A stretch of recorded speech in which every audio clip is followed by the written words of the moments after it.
Bismillahirrahmanirrahim. Assalamualaikum warahmatullahi wabarakatuh. Alhamdulillahilladzi hadana lihada wa ma kunna linahtadiya laula an hadanallah. Asyhadu an la ilaha illallah wahdahu la syarikalah, lahul mulku wa lahul hamdu wa huwa ala kulli syai'in qadir. Wa asyhadu anna Muhammadan abduhu wa rasuluhu la nabiyya ba'dah, alladzi la yantiqu 'anil hawa in huwa illa wahyun yuha. Allahumma shalli wa sallim wa barik ala sayyidina Muhammadin wa ala alihi wa sahbihi ajma'in. Radina billahi rabba wa bi Muhammadin nabiyya wa bil islami dina. Rabbi shrah li sadri wa yassir li amri wahlul 'uqdatan min lisani yafqahu qawli. Teman-teman sekalian, sehat semuanya? Alhamdulillah kita bisa ketemu lagi dalam kajian Rabu malam nongkrong bareng UHA. Dan mulai malam ini saya pengen ngajak teman-teman semuanya kita belajar membiasakan satu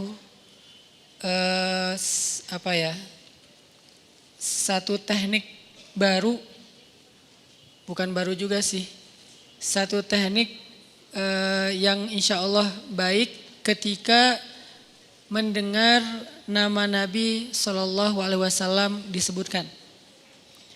Jadi Nabi itu beda sama manusia yang lain. Kalau manusia yang lain, kalau disebutkan namanya, kita biasa-biasa aja. Ada manusia kalau disebut namanya, kita jadi, itu tuh bisa jadi obat buat kita. Atau kalau misalnya disebut namanya itu jadi gampang banget bikin kita haru.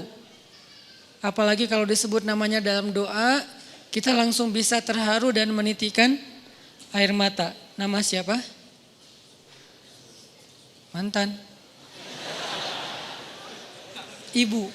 Ya, kalau udah disebut nama ibu kan bisa langsung kayak sedih gitu kan. Kenapa sedih? Ya mungkin kita ngerasa sebagai anak durhaka gitu. Anak yang banyak dosa sama ibu gitu, banyak kesalahan, belum bisa ngebahagiain ibu. Belum lagi kalau nginget banyak kebaikan, pengorbanan, jasa dari ibu dan ayah kita, itu kan nama ibu itu kan kayak nama yang cukup ajaib ya. Kalau udah disebut nama ibu, itu langsung kena di hati gitu.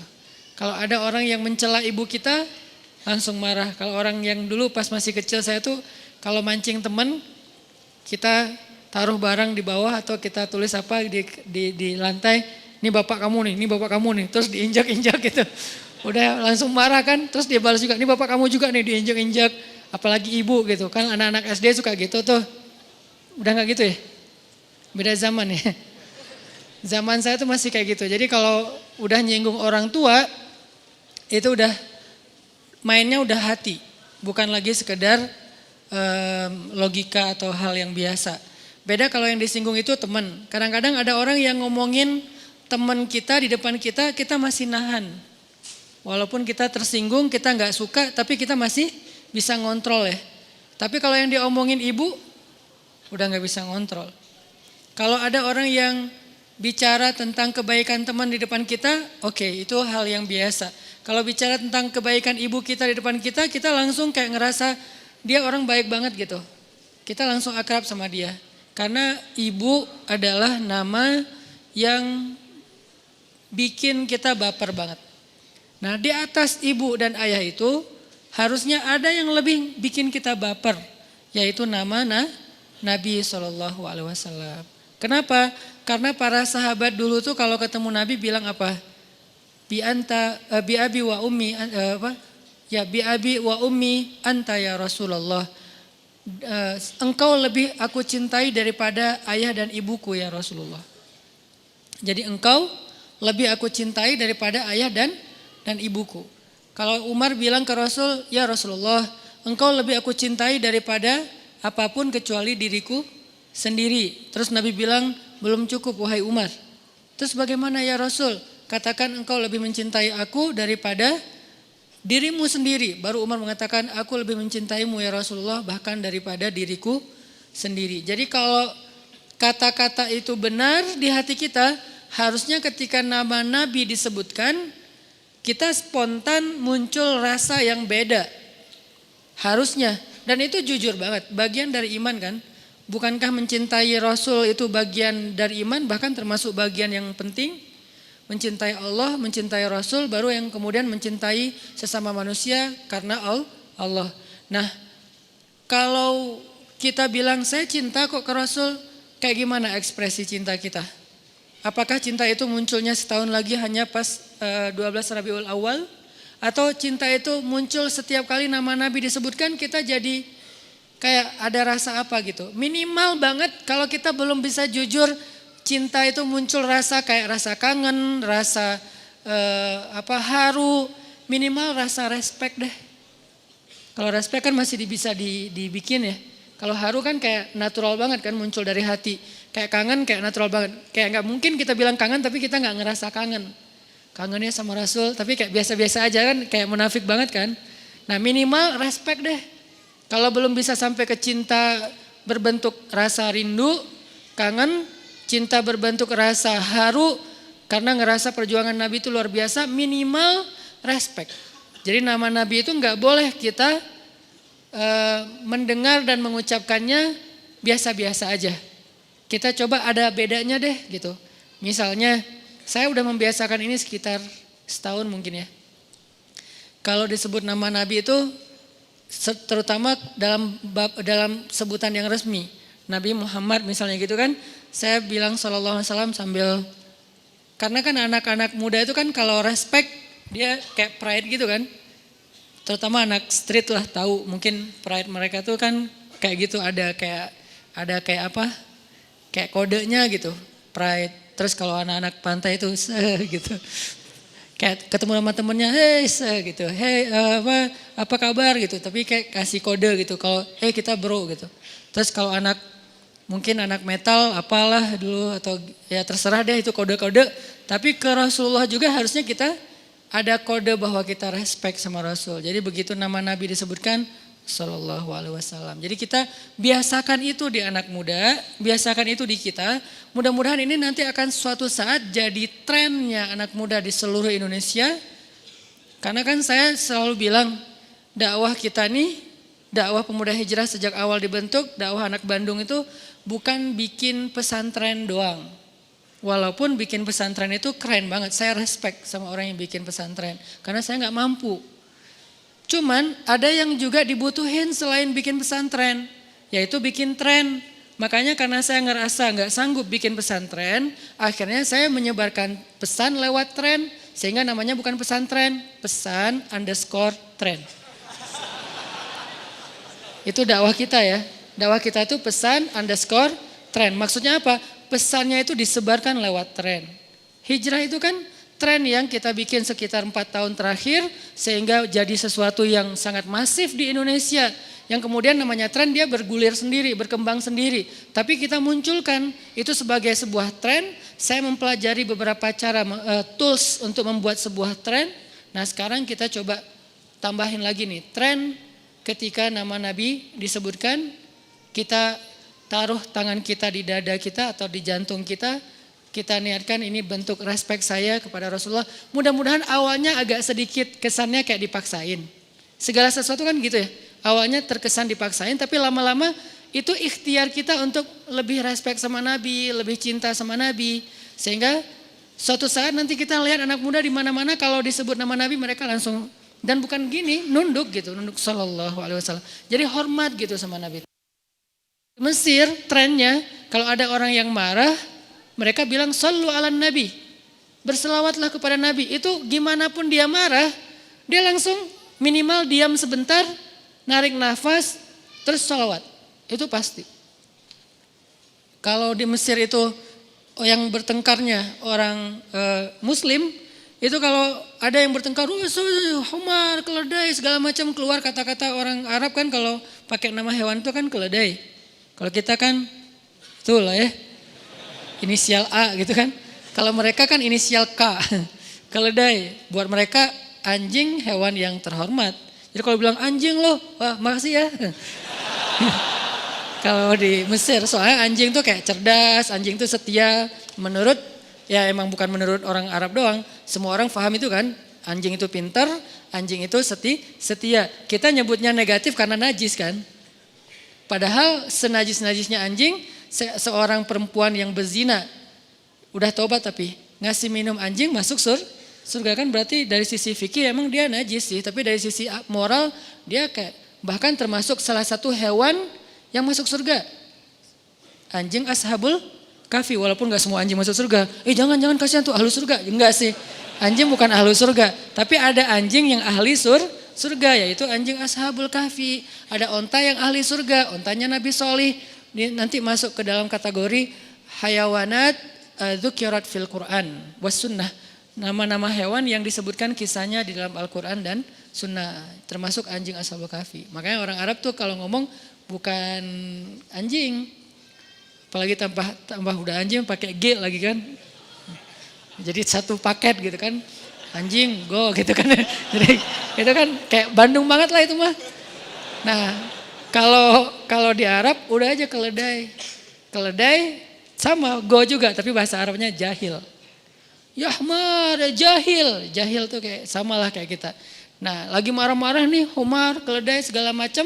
Terus ada orang ketiga yang pengen islah itu kayak ngedamain. Dia bilang shollu ala nabi, berselawatlah kepada Nabi. Mereka tuh karena masih respect sama Nabi, lintas mazhab. Ada yang tasawuf di Mesir itu, kalau di Indonesia mungkin Nahdlatul Ulama ya, NU, teman-teman NU ini agak-agak mirip nih. Mau dia tasawuf, mau dia haroki, kayak orang Ikhwan mungkin, atau apa, gerakan-gerakan di sana. Kalau di sini mungkin kayak Muhammadiyah misalnya. Apapun mazhab, fikih, dan dakwahnya, kalau dibilang shollu ala nabi itu sama.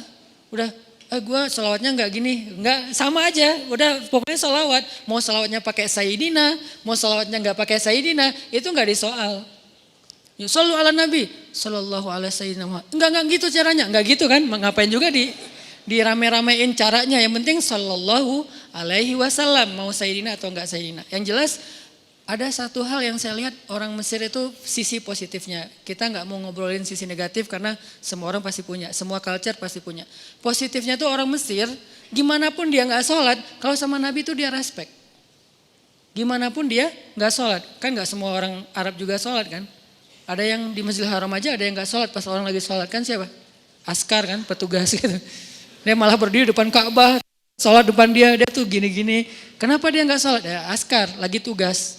Yang jelas nanti dia pasti sholat. Nggak mungkin juga askar itu dipilih yang non muslim, biar nggak ganggu waktu sholat gitu kan ya. Jadi pas kita sholat, gue emang nggak sholat sih. Nggak mungkin juga karena nggak boleh masuk soalnya. Jadi intinya gimana pun mereka amal solehnya masih irit, masih minimalis.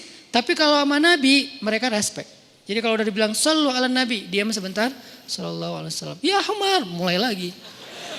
Tapi tetap ada cooling down walaupun beberapa detik. Sebagiannya berhasil udah gitu beres, sebagiannya melanjutin bertengkar. Ada bahkan sekali doang saya pernah lihat rame bertengkar, ya Ahmar, ya apa segala macam. Orang ketiga bilang shollu ala nabi, sallallahu alaihi wasallam. Tetap salawat tapi marah gitu. Cuman tetap salawat, gimana pun mereka nggak mau ninggalin salawat. Ini nih udah jadi kayak culture. Bukan lagi tren, karena kalau tren itu kan cepat berganti kan, kayak tren challenge gitu kan berganti terus tuh. Entah apa-apa sekarang challenge-nya udah gak ngerti lagi lah, saya udah ngikutin ada challenge modus, terus usap mulut gitu kan ya, udah rame terus ganti lagi challenge apa. Ya kalau tren mungkin cepat berganti, tapi kalau tren itu kemudian bisa dijaga sampai menjadi sebuah culture, dan kalau udah culture berarti goals dakwah tuh udah dapet. Apa goals dakwah kalau saya secara pribadi dalam gerakan yang kita coba bikin bareng-bareng tuh apa? Goals dakwah kita itu adalah mengubah social behavior, mengubah perilaku sosial. Itu goals dakwah kita. hadir dalam taklim ini bukan goals dakwah, ini tools dakwah. Taklim itu toolsnya dakwah yang kita punya visi. Dia bukan goalsnya. Jadi kalau taklim udah rame, buat saya belum jadi indikasi bahwa dakwah sudah berhasil. Tapi kita minimal udah dapat satu tools dalam merubah sosial behavior, perilaku sosial. Udah dapat nih salah satu tools yang penting, yaitu crowd event, taklim, majelis ilmu, udah dapat. Cuman belum jadi indikasi bahwa masyarakat udah sampai ke tahap goalsnya dakwah, visinya dakwah. Belum. Kenapa? Lihatnya tuh bukan di dalam masjid. Di dalam masjid mana semua orang insya Allah orang baik. Dan gak baik juga kalau udah masuk masjid kan ada rasa malu, diam, kalem, gak ada masalah yang berarti kan dalam masjid. Mau lihat social behaviornya itu udah bagus, salah satu indikasinya lihat jalan. Jangan lihat masjid, lihat jalan sama lihat pasar. Pasar itu kalau sekarang banyak, bisa mall, bisa pasar tradisional, bisa kafe, bisa tempat-tempat orang belanja lah. Belanja makan, belanja yang lain aksesoris. Lihat dua itu, jalan dan pasar. Kalau di jalan perilaku kita udah islami, berarti tools taklim itu udah berhasil. Berarti goals dakwahnya udah tercapai. Tapi kalau di jalan masih belum terlalu warna sibghah agama kita, sibghah itu warna, sibghah itu kalau bahasa kita mungkin lebih kayak apa? Kalau di teman-teman anak muda itu mural. Jadi ada dinding, terus dimuralin, digrafitiin. Nah ini sibghah itu dia dia lempar cat ke dinding sehingga membuat sebuah corak. Genre misalnya dia lempar cat yang acak tapi jadinya sebuah kayak graffiti atau mural yang sebutlah kayak abstrak misalnya, atau alirannya lebih ke street dengan warnanya black dan gray misalnya kayak gitu, atau black on black. Jadi nggak kelihatan gambar apa gitu kan ya. Soalnya udah black on black. Atau apapun lah gitu yang ya gambarnya gambar street culture gitu. Ini namanya sibghah. Nah, sudahkah social behavior anak muda di Indonesia tersibghah dengan sibghat Allah, dengan warna Allah? Maksud warna Allah, warna tauhid. Dengan warna Islam, warna akhlak, warna syariat, warna taat. Taat di sini bukan hanya taat kepada hukum dalam bentuk fikih, ikut aturan lalu lintas bagian dari ketaatan. Sudahkah itu terlihat di jalan? Kalau sudah terlihat, berarti dakwah ini sudah berhasil mengubah social behavior. Kalau belum, taklimnya rame tapi di jalan masih banyak orang yang saling mencela, di jalan masih banyak klakson yang kayak jadi hobi. Klakson itu kayak berlomba-lomba, yang belakang kenceng, yang depan pengen lebih kenceng lagi, yang belakang lama, yang depan pengen lebih lama lagi, sampai jadi sebuah challenge yaitu telolet om misalnya, saking hobinya dengan klakson. Kalau di jalan kita udah jarang dengan klakson, berarti social behaviornya udah berubah nih. Dan harusnya itu kontennya dimulai dari masjid. Kontennya dimulai dari taklim. Sehingga buat saya taklim bukan goals, bukan indikasi. Ramainya taklim berarti semakin ada tools dakwah yang udah makin bagus nih. Salah satu tools dakwah yang sudah semakin bagus. Nanti ada tools lain kayak regulasi, ada tools lain social basis sosial, ada tools lain media sosial. Kita punya beberapa tools dalam membuat tren. Salah satunya taklim. Sehingga di taklimlah konten-konten behavior itu disampaikan oleh para ustadz, para ulama. Kemudian ketika disampaikan, kenapa kok di taklim disampaikan? Karena emang semua kebaikan itu kan berawal dari Islam ya. Karena Islam itu agama yang sempurna. Harusnya semua kebaikan itu memang ada di dalam Islam. Mau dia soal ibadah, mau soal moral, apapun. Jadi harusnya konten itu mulai muncul dan dikampanyekan, disyiarkan kalau bahasa Islamnya itu di masjid. Dan orang masjid harusnya lebih mudah menerima konten-konten positif kan? Karena kita datang ke sini dengan kesiapan hati kita, emang siap menerima ilmu, bukan sekedar wawasan. Itu membentuk perilaku kita. Bahasa fikihnya akhlak. Cuman saya mungkin lebih banyak mentranslate bahasa fikihnya, bahasa pesantrennya merubah akhlak kan, perilaku kita. Nah, sekarang salah satu trennya kita coba mulai pelan-pelan lah hal yang sepele, tapi buat saya sih insya Allah berkah banget. Kita biasakan, kita taruh tangan kita di dada, lalu kita mengucapkan Salawat. Siapa tahu ketika ini nanti kita ramein di sosial media, berawal dari Bandung dan tersebar di seluruh Indonesia. Nanti di mana-mana orang kalau ngomong sallu ala Nabi sallallahu alaihi wasallam. Nabi Muhammad sallallahu alaihi wasallam gitu ya. Bisa? Sepakat? Oke, sekarang kita coba. Kalau disebut nama Nabi, kita taruh tangan kita di dada kita sambil menunduk dan kita mengatakan sallallahu alaihi wasallam. Sallu ala Nabi sallallahu alaihi wasallam. Oke, nanti kalau saya sebutkan nama Nabi Muhammad dengan lengkap, berarti teman-teman otomatis meletakkan tangannya di dada, menunduk dan hayati bahwa ini bentuk respek. Ini bukan pencitraan, ini bukan acting, ini bukan lebay, ini respek. Sehingga kalau nanti kita di depan orang lain pun kita nggak malu, nggak malu. Kenapa? Ini bagian respek saya ke Nabi. Sebagaimana orang nggak malu untuk ngasih kode-kode bahwa kita ini satu genre, kita ini anak main, kita ini anak apa misalnya, nggak masalah dan kita juga nggak mempermasalahkan itu kan. Saya nggak mau menjudge kode deh. Saya nggak mau menjudge yang pakai kode ini berarti siapa yang man tasyabbaha biqaumin fahuwa minhum. Siapa yang menyerupai suatu kaum dia bagian dari kaum yang lain. Buat saya oke, ya itu mah pilihan masing-masing. Tapi kita pengen trenkan, ramein kode-kode Islam. Kode-kode yang insya Allah itu menurunkan rahmat. Siapa yang berselawat kepada Nabi 1 kali, maka Allah berselawat untuknya 10 kali. Salawat kepada Nabi sallallahu alaihi wasallam. Salawat Allah kepada hambanya bukan sallallahu alaihi wasallam. Sallallahu ala hanan wasallam enggak. Masa saya disalawatin sama Allah kan? Salawat Allah ke kita itu maksudnya Allah menurunkan rahmat untuk kita 10 kali. Sekali doang kita bersalawat untuk Nabi. Sallu ala Sayyidina Muhammad sallallahu alaihi wasallam. Ini bentuk respek kita. Sama kayak kemarin pas di Palu tuh kita awali event kita itu dengan lagu kebangsaan, lagu Indonesia Raya kan. Saya langsung berdiri, naruh tangan saya di dada ini ekspresi saya pribadi sih. Saya nggak tahu aturan nasionalnya kayak gimana.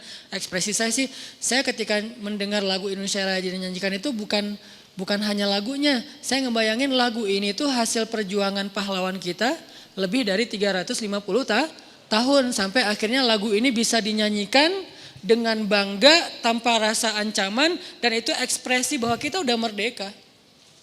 Kan menyanyikan lagu itu bukan sekedar olah vokal ya. Bukan sekedar paduan suara kan. Lagu itu kan simbol bahwa kita udah merdeka. Kita nyanyikan itu untuk menunjukkan declare kepada dunia bahwa negeri kita ini berdaulat. Bukan lagi milik penjajah, bukan Portugis, bukan Belanda, bukan Jepang. Kita adalah negara yang merdeka gitu kan. Sehingga lagu itu tidak bisa dinyanyikan kalau kita masih dalam masa penjajahan. Gimana nyanyiinnya? Bendera Indonesia nggak bisa dikibarkan kalau kita masih dalam masa penjajahan. Jadi bisa dikibarkan dengan bebas di depan rumah, di depan Istana Merdeka, dinyanyikan lagu Indonesia Raya, itu udah berarti kita udah perjuangan para pahlawan itu udah membuahkan hasil. Jadi lagu Indonesia Raya lebih daripada sekedar sebuah lagu atau sebuah paduan suara. Dia adalah sebuah gambaran hasil dari perjuangan para pahlawan. Sehingga saya respeknya sama para pahlawan. Ini nih luar biasa nih perjuangan pahlawan. Nggak gampang loh merdeka dari penjajahan tuh. Kita merdeka dari mantan aja untuk gak nginget dia aja susah kan ya. Kita pengen move on aja tuh susah. Apalagi sampai merdeka dari penjajahan yang bukan setahun 2 tahun. 300 berapa sih? Itu baru 1 kan. Belum Portugis, belum Jepang. Dan luar biasa. Makanya Nabi juga melakukan perjuangan untuk membebaskan kita dari pilihan itu gak gampang. Sehingga kita kayak respect lah sama Nabi. Ketika nama beliau disebutkan, kita sebutkan sallallahu alaihi wasallam. Sorry ya, sebetulnya ini bukan materi. Cuman saya kepikiran tadi pas di awal saya bilang wassalatu wassalamu ala Sayyidina Muhammad. Saya mungkin ngelihat teman-teman belum semuanya. Pasti mungkin di hati udah nyebut sallallahu alaihi wasallam, cuman kayak belum jadi kayak belum jadi syiar. Jadi masih kalem. Saya pengen ini jadi syiar kita, kebiasaan dimanapun nanti. Mudah-mudahan bisa serame kita pakai kode-kode tadi sama teman kita. Bro misalnya atau apa gitu. Kita udah sallallahu alaihi wasallamnya ke Nabi itu udah pakai pride. Oke. Dan saya juga ngajak teman-teman di kota Bandung secara khusus. Karena kota ini adalah kota trendsetter. Dari dulu juga emang udah Allah takdirkan kan. Kata Ustadz Umar Mita juga, innallaha qasamal a'mal kama qasamal arzak. Allah itu membagi amal di antara manusia seperti membagi rezeki. Mungkin takdir kota Bandung ini dari sejak zaman penjajahan dulu sampai sekarang trendsetter. Jadi kalau kota lain nanti ada yang disimbolkan dengan spiritualitasnya. Kayak misalnya Aceh, kampung saya itu disebut Serambi Mekah, simbol syariatnya misalnya. Terus nanti ada kayak Surabaya dengan kepahlawanannya. Bandung itu selain perjuangannya adalah kota yang selalu jadi tren di seluruh Indonesia, bahkan dunia. Sehingga Islam Allah takdirkan dakwah anak muda berawal dari Bandung. Walaupun dakwah anak muda itu udah ada di mana-mana, tapi trennya ramainya dari Bandung. Sehingga saya ngajak teman-teman, yuk kita coba dari kota ini kita munculkan tren-tren Islam yang youth friendly. Yang anak muda banget lah. Nah salah satunya adalah tren perilaku kita di jalan, tren kita ya tren taklim tapi gaul mungkin kalau bisa disebut kayak gitu, kalau nggak berlebihan, taklim masjid tapi dia anak nongkrong itu di Bandung. Dengan saya minta ke Benzo dan teman-teman fotografer cari teman-teman yang sholat di luar, terutama karena di luar tuh kan kesannya lebih nongkrong ya. Cari yang pakaiannya biasa aja, anaknya kelihatan kayak anak main gitu, tapi dia dengerin taklim itu kan dimulai dari Bandung, sehingga kota-kota yang lain Bandung wannabe. Pengen kayak di Bandung, pengen kayak anak-anak muda tuh, anak-anak muda Bandung keren-keren ya. Taklim tapi pakaiannya kayak pakaian nongkrong, pakaian ngafe, tapi mereka hadir di taklim, bukan anak-anak yang hanya aktivis doang, walaupun itu baik, tapi ini udah lebih realistis lah. Kan gak mungkin semuanya jadi aktivis masjid kan. Dan hidup kita juga kan gak 24 jam di masjid. Oh berarti Bandung akhirnya ditiru. Di kota-kota lain juga kayak gitu. Apa yang kita bikin di Bandung, di kota yang lain itu alhamdulillah diikutin gitu. Ada yang ngikutinnya persis, ada yang ngikutinnya agak-agak mungkin bid'ah dikit gak apa-apa lah ya. Yang penting ya alhamdulillah udah diikutin lah gitu ya. Alhamdulillah jadi kita mudah-mudahan jadi sunnatan hasanah. Man sanna fil islami sunnatan hasanah. Siapa yang di dalam Islam itu bikin tren yang positif. Buat saya terjemah sunnah hasanah itu bukan contoh, itu terlalu mainstream terjemahannya. Bukan teladan, itu terlalu mainstream dan agak levelnya mungkin orang dewasa. Kalau buat anak muda, sunnah hasanah itu translate-nya tren positif. Karena sunnah itu sesuatu yang ditiru beramai-ramai, berarti kan tren kan? Nah, siapa yang dalam Islam buat tren positif, berarti dia dapat pahala dari semua orang yang mengikuti tren itu. Kalau kita bikin tren masjid tapi santai, masjid tapi kayak nongkrong, berarti anak muda yang mulai terbawa oleh tren itu, ke masjid sekarang udah seru loh, jadi kayak nongkrong gak malu-maluin kayak dulu. Kita mungkin dulu kayak ngerasa ke masjid, jadi kayak terlalu soleh ya, lu udah masuk surga ya. Jadi kayak gitu kalau sekarang mah ke masjid bukan kayak orang suci, bukan kayak orang yang udah mengaku paling eksklusif, enggak, santai aja di masjid itu kayak malah kita nyebutnya nongkrong di masjid, enggak nyebut itikaf. Kalau ada yang protes, berarti dia suruh belajar lagi tentang terjemah. Itikaf secara bahasa Indonesia berdiam diri, bahasa kita anak muda nongkrong. Bukankah berdiam diri itu nongkrong? Cuman selama ini konotasinya kalau nongkrong cuman di kafe. Kenapa di masjid enggak boleh nongkrong? Kenapa di masjid dianggap kalau nongkrong itu kayak sia-sia? Bukankah nongkrong di masjid ngahuleng aja berpahala? Apalagi zikir ya. Duduk di masjid. Berpahala loh. Bukankah itu nongkrong? Jadi kita kayak ngelamun doang di masjid berpahala. Apalagi zikir, apalagi. Dan insya Allah yang namanya duduk di masjid gak mungkin kita cuman ngelamun. Gak mungkin. Kecuali sesekali pas lagi ada masalah berat ya. Kayak dikeluarin dari grup. Atau live group sendiri baper, ya udah diam aja di masjid. Ada sahabat yang diam aja di masjid banyak, bahkan diamnya ada yang sampai meringkuk. Siapa? Abu Hurairah. Saking laparnya Abu Hurairah meringkuk di masjid di depan mihrab, tapi nggak menghadap kiblat, kayak nyerong gitu ke arah selatan, bukan menghadap pantai selatan juga sih, nyerong gitu kan. Nah sahabat yang lewat, lo ngapain lo ngapain lo, pakai kaki. Mungkin di antara mereka tuh biasa gitu. Kalau kita kan, ngapain lo? Kalau orang Arab, ngapain lo? Jadi itu biasa di Arab. Jadi nanti kalau di Masjidil Haram lihat orang kayak, bangun, haji. Nah, itu biasa, gaya mereka gitu ya. Buat mereka tuh, kita bro, jadi nggak usah sungkan-sungkan.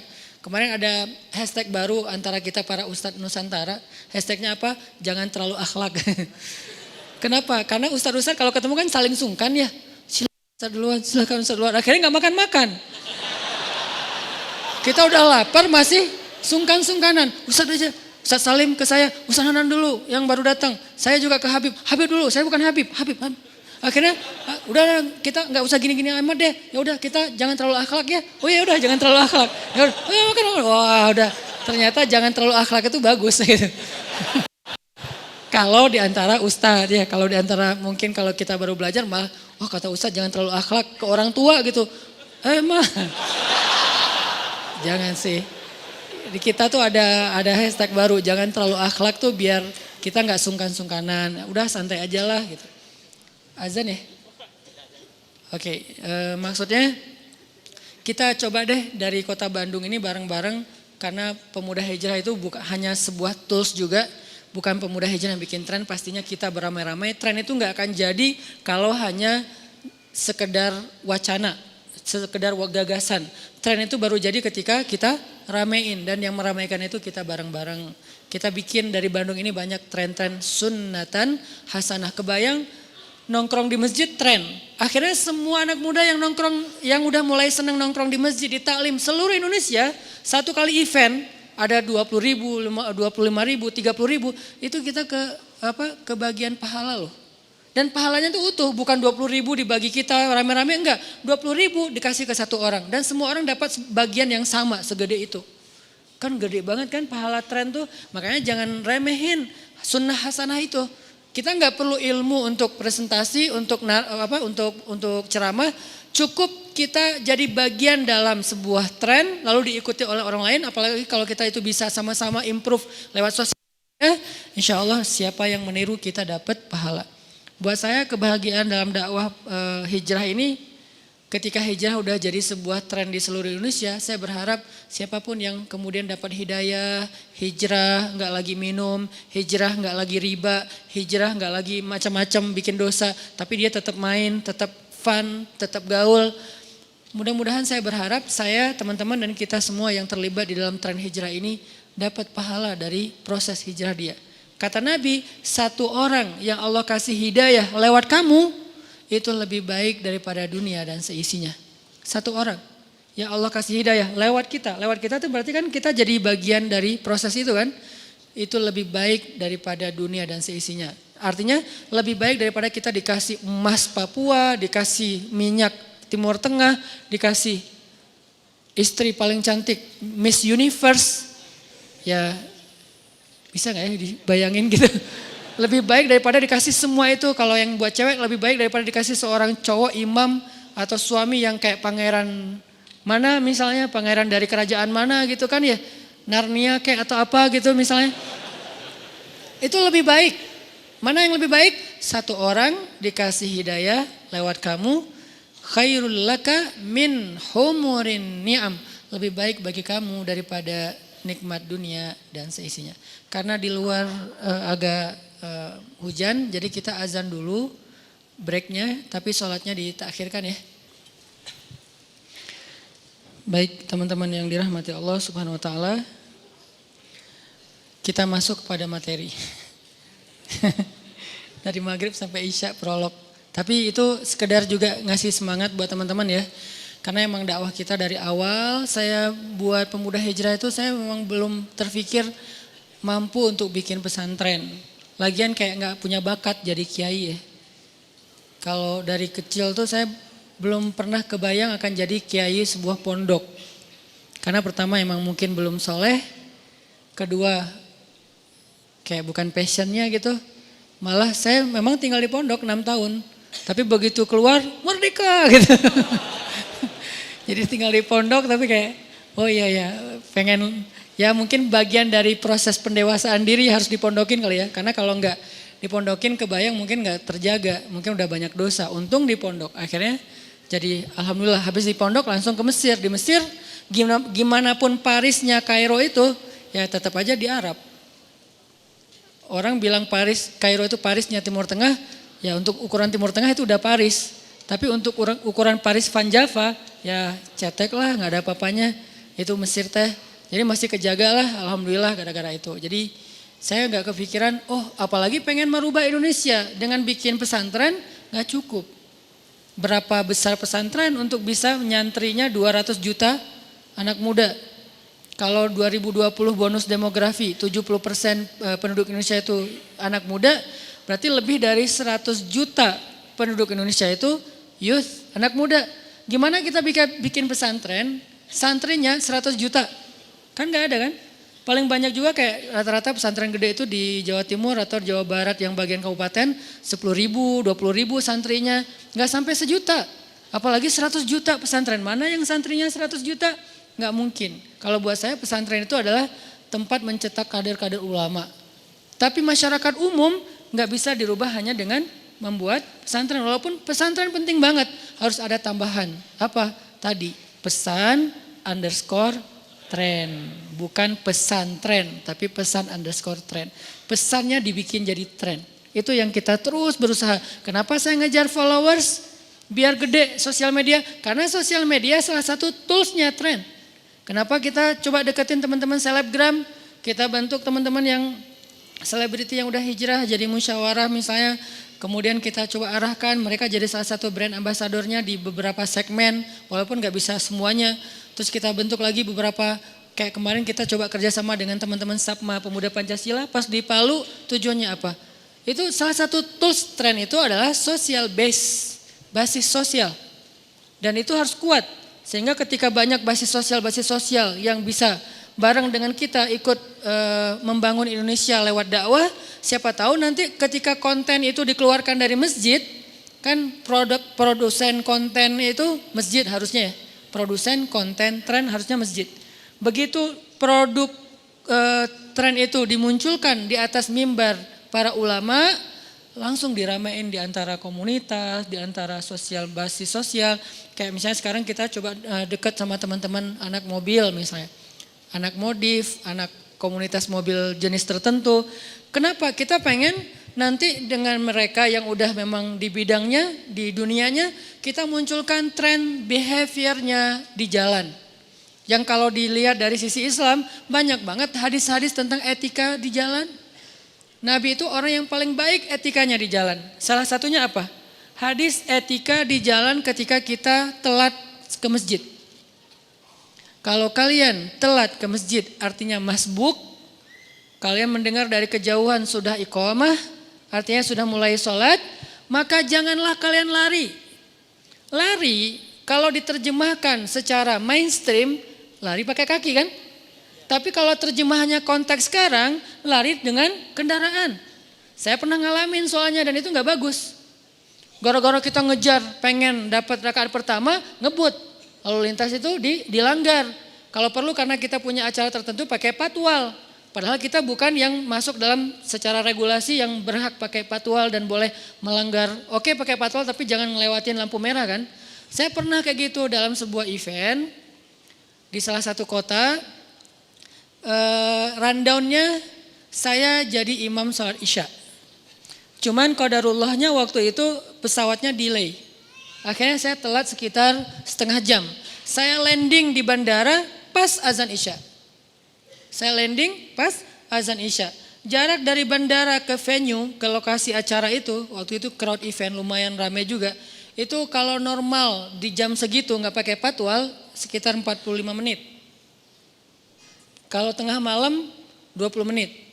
Jam 3 malam misalnya itu 20 menit. Kalau jam segitu habis isya sekitar 45 menit itu juga udah lancar. Bisa sejam lah. Antara 45 menit sampai 1 jam. Nah karena jamaahnya udah pada ngumpul di masjid sampai kan lapangan udah waktu itu sekitar 50.000 crowd eventnya itu 50.000 peserta. Semuanya nunggu Ustaz Hanan dijanjikan mau jadi imam. Nah dijemputlah saya sama panitia di belakang mobil Alphard itu ditulis La ilaha illallah terus nama event. Saya dijemput, patwalnya PM. Pakai PM, lewatin semua lampu merah, ibu-ibu disuruh minggir semuanya yang naik motor pakai oleng gitu. Tahu sendiri ya, ibu-ibu nggak usah digituin juga udah galau gitu kan. Apalagi di klaksonin kan makin panik tuh ya. Kasihan, jadi saya ngeliat aduh di jalan saya banyak dosa nih. Gara-gara apa? Karena saya terlambat untuk sholat Isya. Saya bilang ke panitia, udah tenang aja, mending kalian jangan iqamah dulu nungguin. Atau ganti imam yang lain. Kalian punya dua pilihan, cari imam yang lain, pasti ada di situ banyak yang pro-pro gitu kan ya. Kalau enggak pun bukan karena enggak ada yang pro, mungkin karena mereka pengen saya yang imamin, ya udah tunggu. Menunggu imam, menunggu sholat, apalagi sholat Isya yang memang lebih baik itu malah makin ditakhirkan makin bagus dengan batas waktu terakhirnya tengah malam, itu malah lebih bagus gitu. Dan ini bagian dari dakwah. Jadi dakwah itu bukan cuma saya ceramah di atas stage. Apa yang kita alamin dalam proses event ini itu bagian dari dakwah untuk edukasi jamaah. Tungguin saya bilang. Antara dua, cari pro imam di situ, pasti banyak yang mungkin udah biasa ngelit crowd misalnya, dia kayak udah bagus, atau tunggu saya tapi saya nggak mau buru-buru. Oh enggak usah nih, kasihan jamaah segala macam. Akhirnya dia tetap nggak mau dengar nasihat saya. Terus aja saya ngelihat banyak wajah-wajah yang di jalan itu sebel sama mobil kita. Dan yang bikin saya paling feeling guilty itu apa? Bukan sayanya, karena saya nggak kelihatan dong. Udah gitu kacanya kan Alphard bisa dipakai horden kan ya, horden 2 lapis.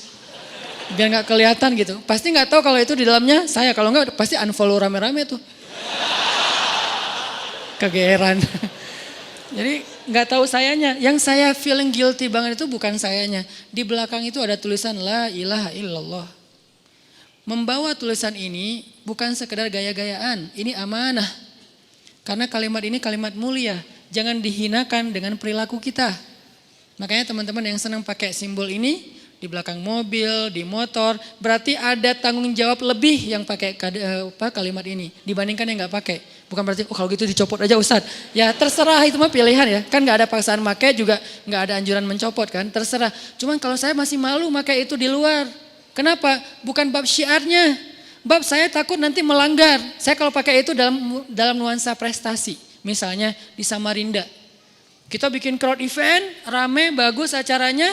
Saya di atas stage, di depan saya tuh banyak yang bawa bendera tauhid kan. Saya ngerasa kok bendera tauhid di bawah saya di atas, kan gak sopan nih. Saya ngerasa nggak enak sama Allah nih. Akhirnya saya turun minta satu dong bendera tauhidnya. Saya cium di atas stage. Jadi sengaja saya, itu bukan pencitraan ya, dikit. Itu bagian dari saya memperkenalkan bendera ini dalam bahasa sebuah selebrasi keberhasilan satu kegiatan, karya. Sama kayak yang saya pernah bilang, Habib Nurmagomedov, benar gak sih namanya? Dia bilang, Alhamdulillah, I know you don't like it. Itu kan izzah kan? Kenapa izzah? Karena dia baru menang lawan McGregor. Coba kalau kita yang ngomong gitu, tiba-tiba, Alhamdulillah, I know you don't like it, but I say Alhamdulillah misalnya apa, orang biasa-biasa aja, yang like juga sedikit. Kenapa? Kalimatnya sama, tapi izahnya beda. Kenapa? Karena kita tidak mengatakannya dalam prestasi. Sementara Sulaiman alaihissalam menyampaikan kalimat-kalimat tauhid setelah mendapatkan kekuasaan yang besar. Dia mengatakan, hadza min fadli rabbi. Ini adalah anugerah Rabbku. Jadi Nabi Sulaiman memperkenalkan Allah dengan prestasi besarnya. Zulkarnain memperkenalkan Allah setelah karyanya membuat tembok paling fenomenal sepanjang sejarah manusia. Nggak ada yang bisa bikin tembok seperti itu selain di Cina. Bahkan kalau di Cina mungkin dibikin tembok itu untuk menghalau manusia. Kalau Zulkarnain menghalau bukan manusia, makhluk yang nggak tahu apa. Kalau minum air di danau habis seketika. Ya'juj Ma'juj, minum air di danau seketika habis. Entah makhluk apa gitu, dihalau dengan temboknya Zulkarnain. Setelah dia bikin arsitektur tembok besar, karya yang luar biasa, baru dia mengatakan hadza rahmatun min rabbi. Inilah rahmat dari Rabbku. Jadi kalimat tauhid, kalimat izzah, kalau kita pakai bagus, tapi ada satu tanggung jawab selain muslim. Kita membawa kalimat mulia, jangan sampai kalimat itu kita hinakan dengan perilaku kita. Jadi saya tetap respect sama yang pakai kalimat tauhid. Mungkin di topinya alhamdulillah di sini ada beberapa orang keren, niatnya syiar, bagus sekali. Tapi saya nitip satu hal, siapa yang udah menggunakan kalimat ini dalam simbol, karena kalau dalam iman pasti semua kita, masa enggak ya? Ustadz saya masih malu bersyahadat, enggak gitu sih. Ya udah pastilah ya, iman mah harus gitu. Tapi kalau udah bagiannya syiar, syiar itu udah simbolik, berarti kita dapat satu amanah dari kalimat itu. Yaitu apa? Jaga kehormatan kalimat itu. Kalimat ini kalimat terhormat. Jagalah kehormatannya. Sama kayak kita bawa orang yang kita segani, kita kan jaga. Kayak jaga akhlak itu kan ya. Kayak kita lagi bertamu ke rumah orang bawa anak. Ada tamu bawa anak ke rumah kita gitu. Terus anaknya kayak numpahin air. Kita bilang apa? Oh gak apa-apa. Mandi gitu aja gitu kan ya. Giliran anak sendiri, abang langsung dimarahin kan? Kenapa kalau anak sendiri ditumpahin air langsung dimarahin, anak orang enggak? Karena malu. Jaga kehormatan, enggak mau malu-maluin kan gitu kan? Berarti kalimat la ilaha illallah itu kalimat yang sangat mulia. Sehingga kalau kita bawa dia kemanapun kita pergi, kita harus membawa bukan hanya kata-katanya, bukan hanya teksnya, bawa juga kemuliaan dan keagungannya. Sehingga orang yang membawa kalimat ini harus jadi orang yang pertama ketika di jalan ada ibu-ibu yang nyebrang, kita berhenti kasih hazard biar yang belakang berhenti. Pas orang lihat, wah la ilaha illallah. Kan gitu kan? Syiarnya di situ, jangan la ilaha illallah tapi tit. Aduh. Makanya saya malu banget pas di acara event itu di belakang mobil kita la ilallah gede, tapi kita ngelewatin banyak lampu merah, ibu-ibu pada pastinya sebel banget ngeliat kita karena sambil oleng sambil gini ngeliatin, pelototin kita, terus orang pada minggir semuanya yang berlawanan arah kan karena mobil kita ngambil macet kan, akhirnya ngambil jalan berlawanan terus semuanya pada minggir, pasti sebel karena kalau saya jadi mereka saya sebel. Kecuali ambulan kita nggak akan sebel, kalau ambulan kita rela lah ya karena emang orang darurat, ambulan, pejabat negara mungkin saya paham lah pasti mereka butuh waktu yang lebih cepat untuk banyak, kan kegiatan pejabat negara beda sama kita. Mereka dalam sehari itu tight schedule banget, hitungannya tuh menit, kalau kita mungkin hitungannya per beberapa jam ya.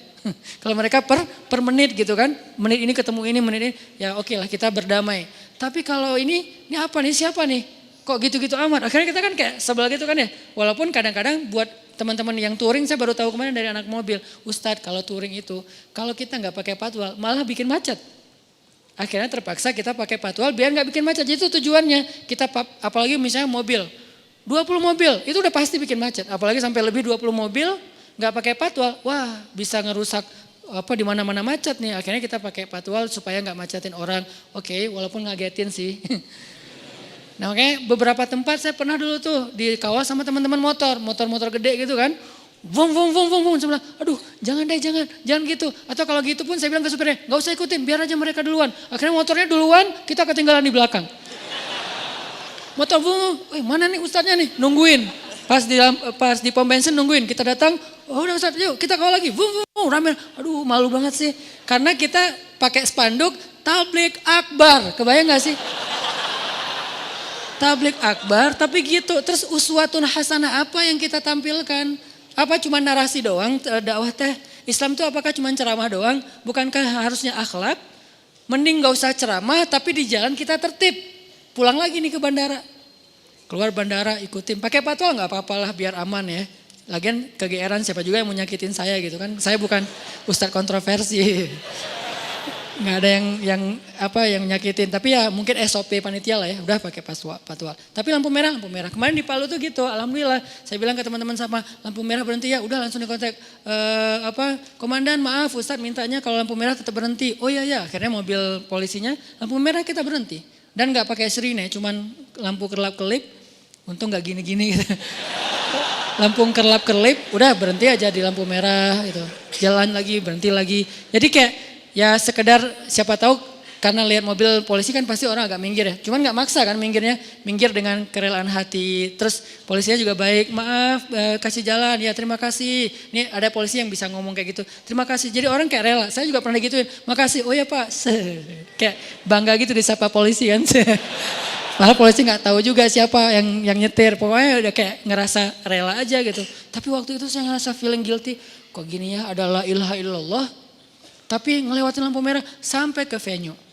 Masuk, orang-orang udah pada resah nungguin, ini siapa sih ini ustadznya, yang kenal, yang gak kenal, yang senior-senior kan nggak kenal nih. Siapa sih ini dia nih?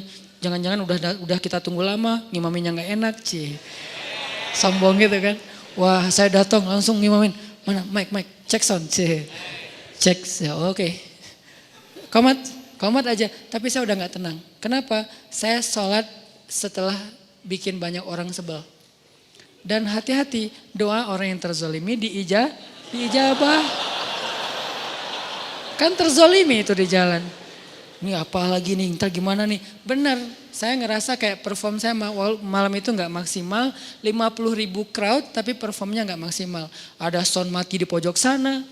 Ada yang crowdnya gak ketahan di pojok sana. Pokoknya gak. Buat saya sih kurang nyaman ya. Mungkin nih bapernya saya aja.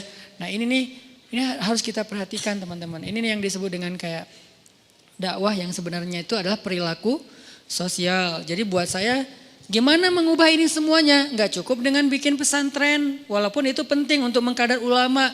Gak cukup dengan tablik akbar, walaupun itu salah satu tools dan itu bukan goals. Jangan lihat Bandung sudah islami ketika tablik akbarnya penuh. Bukan. Karena tetap ada gap. Di satu spot tablik akbar penuh, di spot yang lain kita lihat orang saling berantem di jalan. Di spot yang lain orang berbuat dosa terang-terangan. Di spot yang lain ya gitu-gitulah. Nah kalau mau lihat Bandung udah islami, lihat jalan, lihat pasar. Di pasar udah jujur belum nih pedagangnya?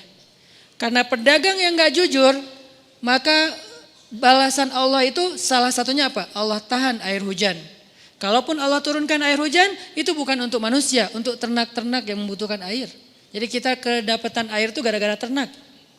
Masih ada sapi. Jadi harus terima kasih, Pi, makasih ya. Gara-gara lo gue dapat air. Kalau enggak kita mungkin udah gak dikasih air. Kenapa? Pedagang-pedagang kita, walaupun gak semuanya ya, tapi banyak yang gak jujur kan. Banyak banget yang gak jujur. Dari mulai jual paling kecil di depan sekolah, yang bahan-bahannya kimia, yang apa dijual yang dia sendiri gak berani makan, anaknya gak berani dikasih, tapi ke orang lain dijual, sampai ke pedagang besar gak jujur. Allah bisa Allah bisa membalas dengan ditahan air, bisa juga yang lebih beratnya apa? Dibangkitkan di tengah-tengah mereka pemimpin yang zalim. Itu balasan terhadap masyarakat yang pasarnya udah gak jujur. Perilaku para pedagangnya udah gak perilaku pedagangnya Madinah. Padahal kalau kita baca sejarah Islam, masa kejayaannya di masa Umar bin Khattab, itu Madinah itu adil banget. Ada satu ibu-ibu yang mencampurkan susunya dengan air, diapain? Langsung didatangin Umar kan? Ada seorang laki-laki jualan, terus dia curang, langsung diusir dari pasar. Kenapa? Bahkan orang yang jualan gak pakai sertifikat, bukan sertifikat halal, sertifikat ngerti halal haram. Bukan cuma sertifikat halal, tapi dia ngerti halal haram. Dulu tuh di pasar Madinah, orang gak boleh dagang kalau belum dapat sertifikat training ngerti halal haram. Jadi semua pedagang itu udah pernah ikut training. Siapa yang mengisi training? Abdullah ibnu Abbas, Muaz bin Jabal, sahabat-sahabat yang ngerti fikih lah ya. Afqahu ummati bil halal wal haram, Muaz bin Jabal. Berarti Muaz yang jadi trainernya. Mereka bikin kayak training gratis buat pedagang-pedagang, di training sama Muaz. Ini halal, ini haram, ini syubhat, ini boleh, ini apa. Sehingga setelah dapat sertifikat dari Muaz, boleh dagang di pasar. Kalau nggak dapat sertifikat, nggak boleh dagang. Jadi labelnya bukan label halal, label halal haram. Kalau halal doang, produknya. Kalau halal haram, ilmunya si pedagangnya.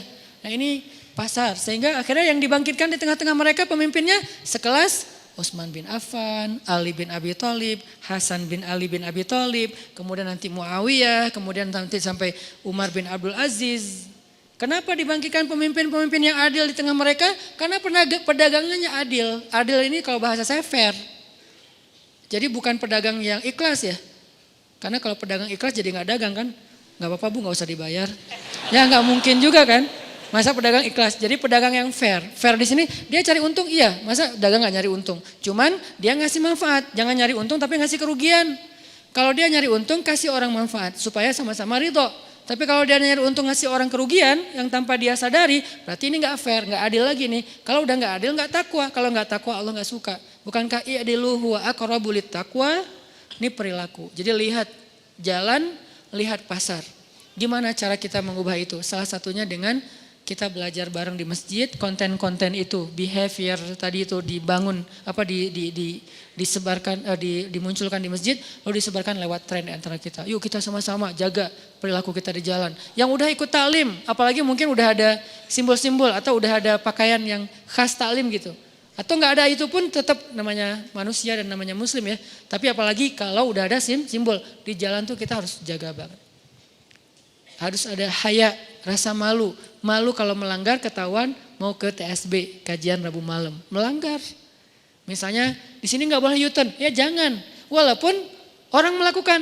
Nah kalau itu berarti kita ikut sunnatan sayyi'ah, tren yang negatif. Kalau kita ngikut orang yang banyak, misalnya ada kadang-kadang kan suka ikut-ikutan ya. Udah rapi lalu lintas, tiba-tiba ada satunya nyelonong, yang di belakang ngerasa kayak bukan saya kok, saya ikut di depan kan gitu ya. Kayak jadi ikut-ikutan, akhirnya ngelanggar semuanya rame-rame. Nah saya pernah ngelanggar lalu lintas, pernah. Bukan saya bilang saya sok suci gak pernah ngelanggar. Pernah juga, cuman sekarang mulai dikurangin pelan-pelan semampu kita. Sesekali kadang-kadang melanggar karena kayak sok-sok terpaksa gitu, sok-sok darurat gitu kan ya. Tapi tetap aja salah, kita akui itu salah. Alhamdulillahnya aja gak ketilang. Tapi salah, pernah Ustadz memang pernah ngelanggar kayak lampu merah gitu. Pernah, kuning dari jauh, wah cepetan kuning. Pas merah lewat, pernah tapi kayak dosa ya gue. Astagfirullahaladzim, untung gak ada yang lihat. Ustadz Hanan, oh ya mirip. Makanya masker yang utuh gitu, ninja. Jadi kalau yang gak gitu sih, ini bukan pelajaran yang baik. Yang jelas Allah maha Nah berarti kan kita bawa tauhid kemana-mana. Kadang-kadang saya sering lihat tuh ada orang yang bikin hal yang positif di jalan, itu kebawa aura positifnya, terus secara emosional semua jadi tenang itu ke belakang-belakang loh. Misalnya di depan yang paling sering tuh ada ibu-ibu nyebrang, yang di depannya hazard terus gini-gini kan. Walaupun dia cuman hal sepele, tapi di belakang tuh kebawa, oh ya udah nggak apa-apa deh, silakan. Terus yang bikin gitu itu tuh ada kepuasan gak sih? Kita yang kayak gitu-gitu kayak ngerasa jadi orang baik seketika gitu kan ya. Wah gue baik juga ya sih. Jadi kayak sepanjang jalan mungkin 10 menit setengah jam ke depan kita tuh bakalan nyetirnya jadi positif. Gara-gara nolong orang, Allah nolong kita. Nolong orangnya membuat dia mudah menyeberang, Allah nolong kita, bikin kita happy.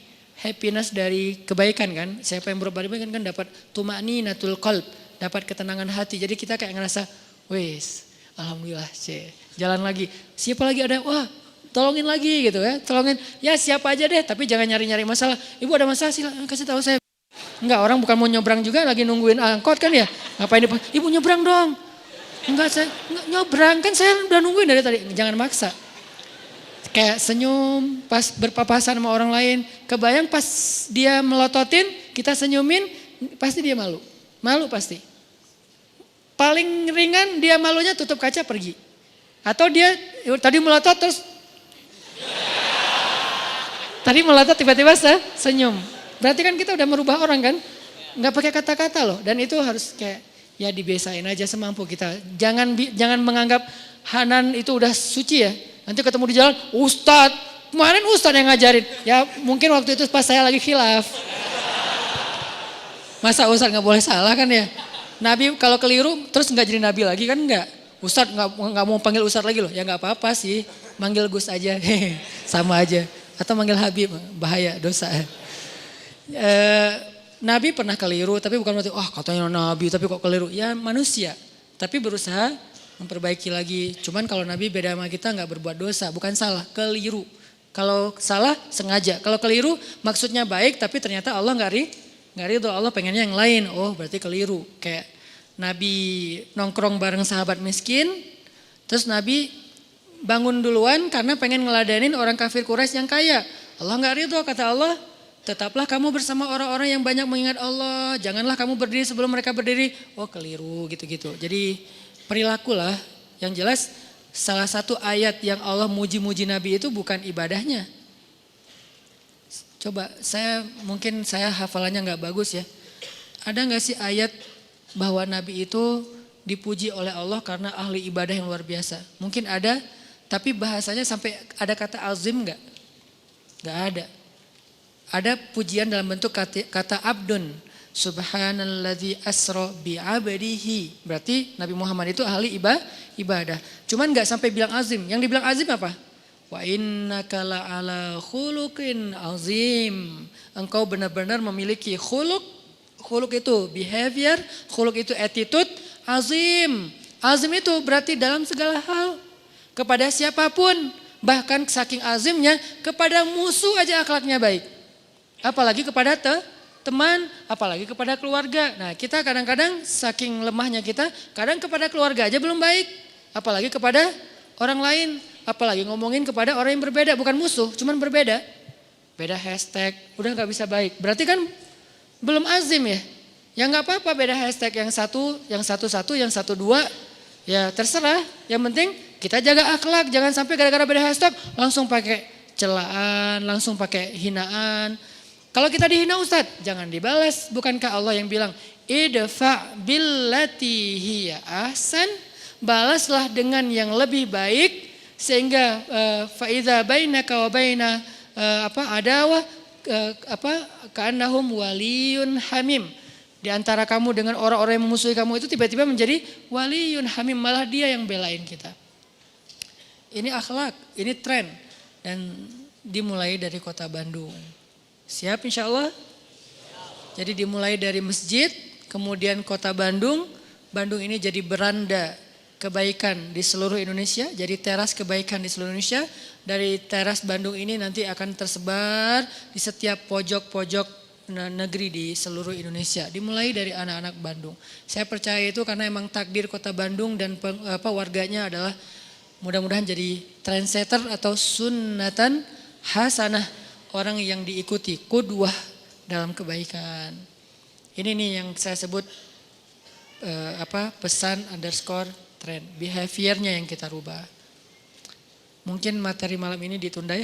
Jadi pekan yang akan datang. Saya mau ngomong apa malam ini? Saya mau bawa oleh-oleh dari Palu itu sebutan tentang masalah ini. Musahabatus solihin. Musahabatus solihin. Mengakrabi orang soleh. Itu yang saya dapat kemarin dari Palu. Kalau bab sabar, bab musibah, insya Allah udah sering dibahas. Tapi musahabatus solihin itu yang saya dapat gara-gara emang program. Kan Palu itu event para ustadz Nusantara yang tergabung. Mungkin teman-teman udah tahu ya, Ustadz Nusantara itu yang satu grup yang kita bikin di Batam 4. Tadinya namanya Fantastic Four. Karena berempat. Terus jadi itu lucu-lucuan sih, nggak fantastis sih sebetulnya biasa aja, sosok gaya gitu, Fantastic Four. Tapi karena udah nambah jadi Avenger. Sekarang ada 8 ustadz nih, ustadz-ustadz lighting kita yang muda, kita samain dulu persepsi dakwah kita. Nah kita punya program bikin event Palu sekaligus untuk menghibur warga Palu yang habis kena musibah dulu. Nah event ini difasilitasi sama teman-teman Sapma dan beberapa komunitas anak muda sehingga kita nyebutnya Smile, Share Smile, kolaborasi pemuda namanya. Biar membiasakan anak-anak muda ini berkolaborasi. Akhirnya datanglah ustadz-ustadz Nusantara nih, kita bareng-bareng ke sana. Ada yang perform, ada yang cuman silaturahim aja. Di situ kita ngerasa dekat sama orang soleh itu luar biasa emang. Berkahnya tuh banyak. Ditambah lagi pas ke sana kita kedua habaib di sana. Satu Habib Soleh Rotan. Kenapa disebut Habib Soleh Rotan? Karena beliau tuh punya kemampuan tarung pakai rotan. Rotannya tuh ngalahin senjata api. Jadi dulu pernah beliau ada beberapa kasus di Poso tuh pakai rotan gitu. Jadi ada orang ini dirotanin terus kayak patah gitu. Pokoknya ceritanya panjang lah. Termasuk mengislamkan orang-orang yang di pedalaman yang bisa duduk di atas tombak ya. Tombaknya ditancepin terus duduk di atas tombak. Jangan dibayangin macam-macam ya. Udah aja. Dan itu berhasil. Kalau nggak berhasil kan bahaya kan. Duduk di atas tombak kayak gitu. Pas beliau datang kan dites, namanya magic kan ya. Dites, lo bisa apa, diguna-gunain apa. Beliau pakai rotan, akhirnya berhasil. Namanya disebut Habib Soleh Rotan. Yang Ustaz Abdul Somad juga pernah ke situ kan dulu. Nah satu lagi Habib Ali. Kalau saya lihat di Palu itu ada 2 Habib. Itu kayak Abu Bakar dan Umar. Habib Soleh Umar, tarung, keras, tegas. Kalau Habib Ali, lembut. Pas salaman sama beliau ditarik langsung. Karena etika dengan para Habib itu kan memuliakan ikram ya. Kalau walaupun ini bukan wajib sih, bentuk ikram kita, pas mau dicium tangannya langsung ditarik, minta nasihat nggak dikasih. Saking tawadunya gitu. Habib beri kami nasihat supaya istiqomah dalam dakwah, antum lebih ngerti, antum musafir kasih saya nasihat. Nungguin lama, sejam baru dapat nasihat satu. Sejam, berarti saya nih sejam udah berapa nasihat, nggak penting gitu kan ya. Orang yang soleh itu sejam, kita duduk aja gini. Setelah sejam, ittaqullah, assalamualaikum warahmatullahi wabarakatuh. Bertakwalah kalian kepada Allah, beres. Itu tuh orang soleh itu kayak gitu tuh. Duduk sama dia itu bukan dapat ceramah, tapi dapat iman lewat melihat orang soleh aja. Iman kita nambah, itu ciri-ciri orang soleh. Lihat saya, yang keinget Jovisa. Berarti kan belum nambah iman. Coba lihat orang soleh, ukuran orang itu soleh. Walaupun kita nggak menjudge orang lain ya, tapi minimal motivasi ya. Ketemu orang soleh itu harusnya pas ngeliat dia langsung yang diingat itu adalah akhirat. Yang diingat itu adalah Allah. Kalau lihat orang kalau yang diingat itu kematian, nah ini berarti orang tua nih. Bukan orang soleh. Aduh, orang sakit. Itu mengingat kita kepada kematian kan. Makanya kita disuruh ziarah ke orang sakit biar kita ingat akhirat. Disuruh ziarah kubur biar kita ingat akhirat. Disuruh ziarah orang tua biar kita ingat. Kita juga akan seperti itu nanti. Kalau lihat orang yang udah tua renta, aduh ngeri. Ngelihat orang sakit yang udah naza, aduh ngeri. Ngelihat orang soleh, Masya Allah, Masya Allah. Nah ini nih. Tapi ada banyak banget pelajaran tentang musahabatus solehin. Gimana cara kita mengakrabi orang soleh. Apa arti mengakrabi orang soleh. Apakah cukup kenal doang. Apakah cukup follow akunnya doang. Nah ini nih insya Allah nanti kita bahas pada pertemuan yang akan datang. Mohon maaf. Tapi yang malam ini saya sampaikan juga. Saya berharap itu sesuatu yang penting untuk kita tahu. Supaya kita jangan menganggap sepele soal moral ini. Jangan sampai kita ternina bobokan hanya dengan udah hadir ke ta'lim, udah gitu nggak ada tugas lain. Justru tugas utama dalam dakwah kita keluar dari masjid. Kalau di masjid kayak nggak ada challenge-nya, duduk dengerin, nggak nyaman mungkin negatifnya akhlak kita di masjid apa? Ketiduran. Itu juga masih nggak dosa, cuman ya kayak malu aja gitu. Datang ke masjid langsung sakinah. Beres, pas udah selesai doa baru bangun misalnya. Itu seminimal-minimalnya akhlak kita di masjid paling ya itu. Kalau ikhtilat nggak ikhtilat, ceweknya di atas, cowoknya di bawah. Kecuali cewek di bawah kita di atas itu bahaya. Pura-pura khusyuk, Masya Allah. Nah ini enggak. Kalau cewek di atas, cewek lebih expert dalam menjaga mata dibandingkan cowok. Ini nih fitrahnya ya. Cewek lebih baik walaupun ada yang kecolongan ada, tapi maksudnya secara umum cewek itu lebih jago jaga mata daripada cowok. Cowok lebih jago jaga mulut daripada cewek. Saya nggak mau ngomong negatifnya ya, saya ngomong positifnya nih. Positifnya cewek itu lebih jago menjaga mata daripada cowok. Cowok lebih jago menjaga lisan daripada cewek. Makanya cewek kalau lagi sedih itu kan gini ya. Kalau cowok kalau lagi sedih kan gini kan. Jadi masing-masing dikasih ujian lah. Kalau cewek mampu menjaga lisan itu jadi jalan ke surganya. Kalau cowok mampu menjaga mata itu jalan ke surganya. Kalau bahasa hadis mah lebih vulgar lagi. 2 yang membuat orang paling sering masuk neraka. 1 lisannya, 2 kemaluannya. Tapi kalau diperjelas lagi kemaluan itu berawal dari mana? Pandangan mata. Jadi artinya ikhtilat gak ada. Cewek di atas, kita di bawah. Walaupun nanti kalau keluar bisa aja sih, cuman maksudnya nggak kayak di jalan, nggak kayak di mall. Di mall gimana? Kalau di sini gimana pun di luar Instagramnya vulgar, kalau udah masuk masjid kan minimal kayak agak sopan gitu kan ya. Saya nggak bilang berhijab karena mungkin belum semua berhijab, lagian itu proses gitu. Saya hargai udah mau ke masjid walaupun belum sempurna hijabnya, tapi minimal udah sopan. Nggak mungkin kan masuk masjid kayak di sebelah misalnya, kan beda kan pakaian yang di sebelah sana sama yang di sini, bangunan sana, building sana sama building ini kan beda nih. Habis dari sini ke sana, innalillah. Kalau habis dari sana ke sini, astagfirullah. Udah dosa, taubat gitu. Kalau ini lagi taubat, dosa lagi kan salah kan.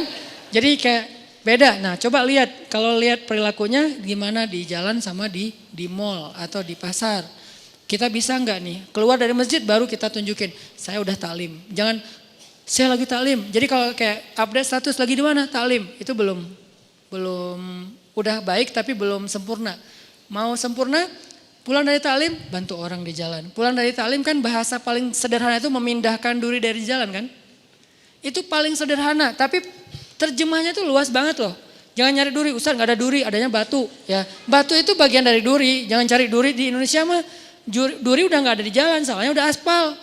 Dulu jalan ada duri karena belum aspal, pasir. Jadi banyak duri-duri dari pohon-pohon di padang pasir yang nyasar ke jalan di bawah angin. Kalau sekarang kan enggak, batu atau minimal kayak genangan air kalau musim hujan. Hati-hati dengan genangan air, jangan sampai kita nyipratin orang. Siapa tahu orang lagi makan bakso, nggak ngelihat lagi pas masuk air. Ini siapa yang masukin saus? Asal lebih gurih gitu. Dengan genangan air misalnya, jangan gitu. Ya intinya sih berusaha untuk semampu kita lah, hal-hal receh dulu gak apa-apa deh. Namanya kita lagi belajar kan ya, jangan malu. Wah gak ada yang heroik nih, saya males nih. Jangan cari yang heroik dulu, nyari yang receh-receh. Yang receh juga udah bikin happy, kayak tadi cuma gini-gini doang. Wah gue baik ya.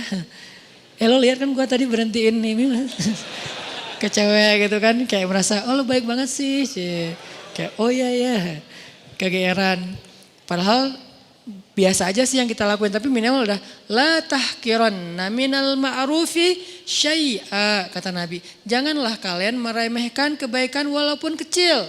Walau antal akhaka biwajhin tolik, walaupun sekedar tersenyum ke wajah saudara, jangan dianggap remeh, tersenyum juga udah kebaikan yang luar biasa, senyum doang.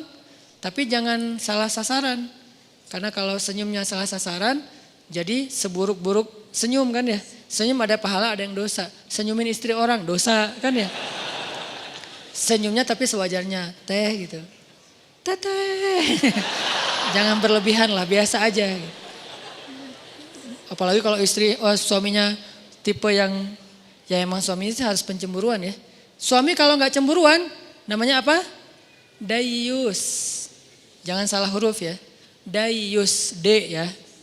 Siapa itu dayus? Kata Nabi, tidak akan masuk surga seorang dayus. Allah marah kepada dayus. Sahabat juga heran, ini istilah baru nih. Ya Rasulullah, dayus itu siapa?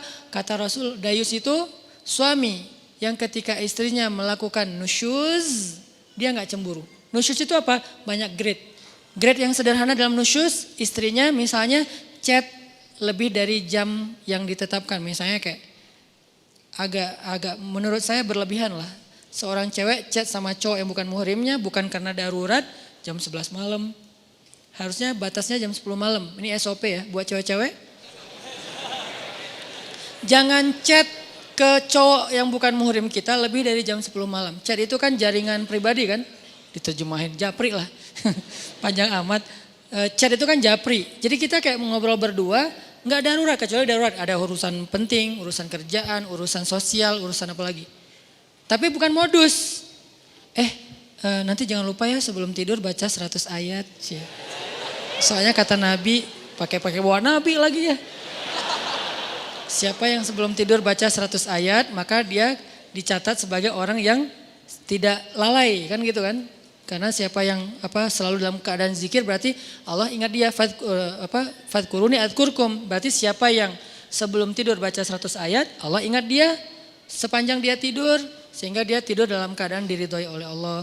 Ya jangan lupa ya baca 100 ayat. Oh ya surat apa? Bebas, yang kamu udah lancar aja.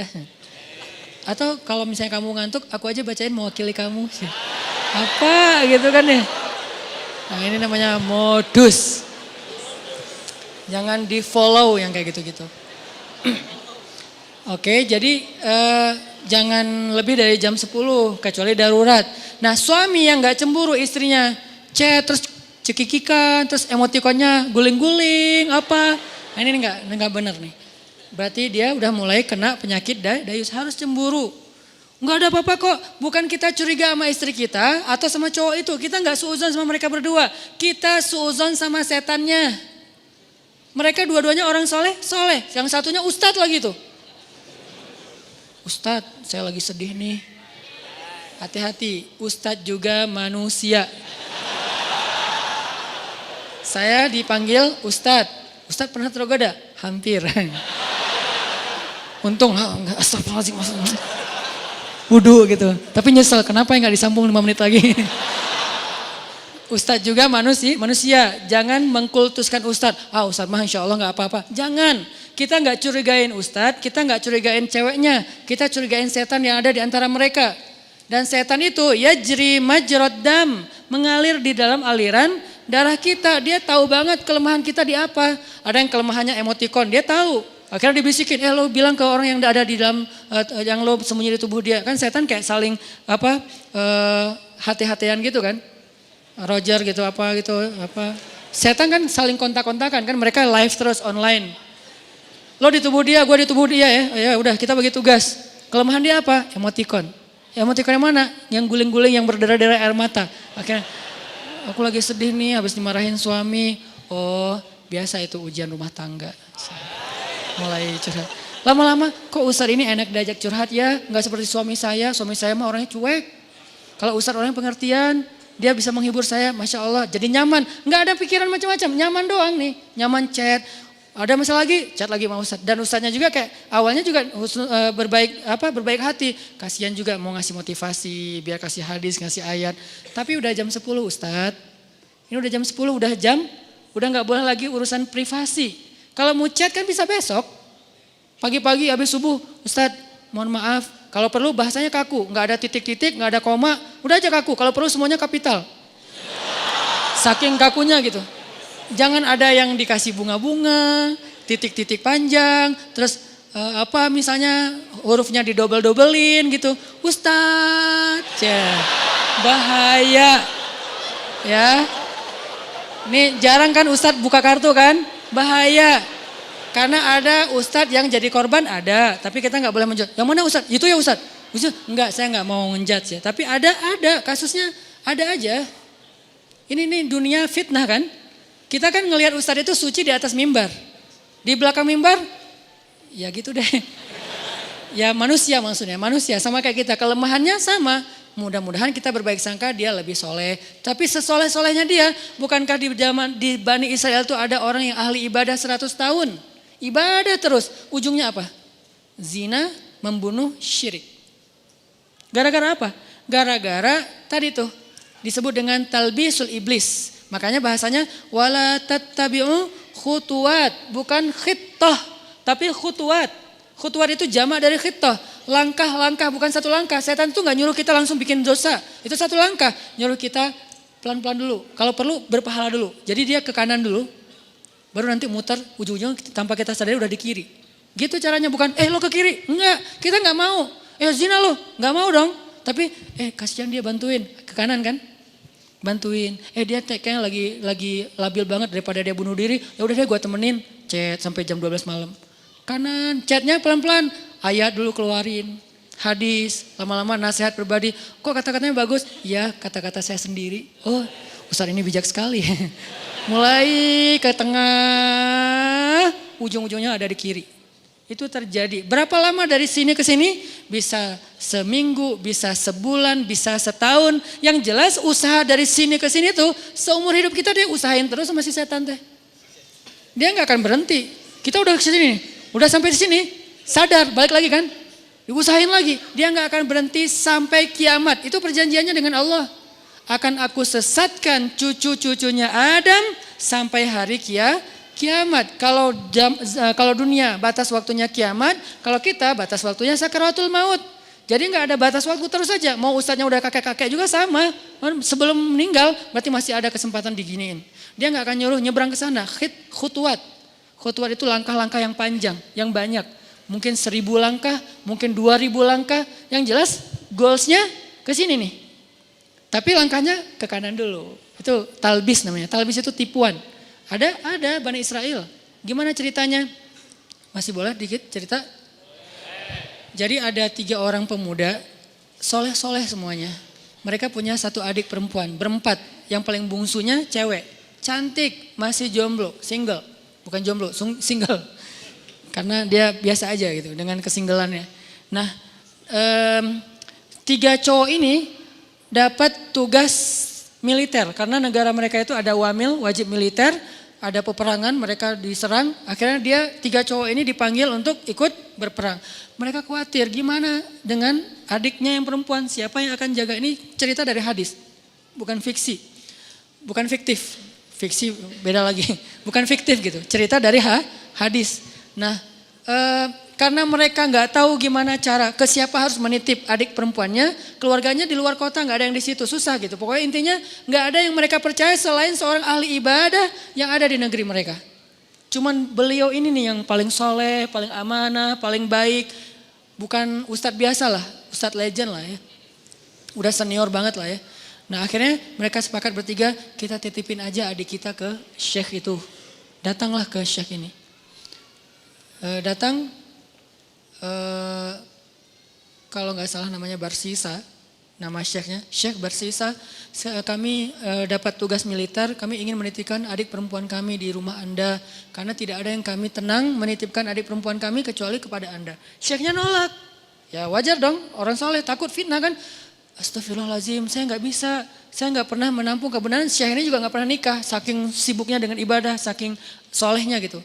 Bukan yang nggak nikah berarti udah sibuk ibadah juga. Beliau kayak Imam Nawawi. Imam Nawawi itu nggak nikah sampai akhir hayat kan. Ketika ditanya kenapa Anda belum menikah? Oh astagfirullahaladzim, saya lupa menikah. Kenapa? Karena saya sudah menikahi ilmu. Saking cintanya beliau dengan ilmu, ilmu itu lebih daripada istri buat beliau. Sehingga tidurnya dengan buku, bangunnya dengan buku, jalannya dengan buku, buku aja kerjaannya. Imam Nawawi, ilmunya luar biasa dahsyat. Tapi jangan ditiru ya. Karena kita nggak gitu-gitu amat juga tentang ilmu. Ilmu enggak, nikah enggak kan. Ya pilih salah satu deh. Kalau enggak ilmu ya nikah gitu. Masalahnya kita ilmu gimana? Apakah udah selevel Imam Nawawi yang hadis dalam semalam hafal berapa ribu hadis. Terus setiap malam tuh nulis buku. Sholat 2 rakaat, satu paragraf. 2 rakaat, 1 paragraf. Jadi setiap paragraf itu 2 rakaat sholat. Wudhu dari isya ke subuh, 1 wudhu. Selama bertahun-tahun, 1 wudhu sholat subuh dengan isya. Maksudnya nggak tidur semalaman. Karena terjaga wudhunya Imam Nawawi. Nah Syekh Barsisa nolak, nggak mau. Please, karena kami nggak tahu harus jagain harus nitip ke siapa daripada adik saya apa-apain orang. Karena udah dipaksain terus, ya udah deh. Kalau mau, saya minta satu hal, bikinkan untuk adik kalian satu ruangan, satu kamar yang nggak campur dengan rumah saya di belakang gitu. Akhirnya dibangunin sama mereka, kamar sederhana untuk adiknya yang perempuan. Taruh aja di belakang rumah si syekhnya. Syekhnya biasa beribadah di musola. Jadi rumah, musola, kamar ceweknya. Jarak musola dengan kamar ceweknya terhalang oleh rumah syekh. Jadi agak berjarak gitu. Udah pergi mereka berjihad. Hari-hari pertama syekhnya nggak pernah berkomunikasi satu patah kata pun dengan si cewek ini. Karena diamanahin nafkah, kebutuhannya, akhirnya dititipkan uang, syekh ini ke pasar beli roti, setiap pagi taruh roti di depan pintunya, balik lagi ke musola zikir, astagfirullah. Si perempuannya tahu jam udah ada roti di depan pintu dia buka, ambil roti, makan di dalam. Nggak pernah komunikasi. Sehari, seminggu, minggu kedua mulai datang setan. Yuwaswis fi sudurin nas, pakai perasaan, bukan pakai logika. Perasaannya yang diusik. Kasihan juga tuh cewek kesepian. Masa nggak disapa sama sekali, ntar dianggap sombong loh. Ya sapa sederhana aja, nggak usah berlebihan, cuman sehat gitu doang. Oh ya udah, titipin roti. Assalamualaikum, sehat teh, sehat Ustadz, alhamdulillah. Oh ya, pergi aja. Gitu doang.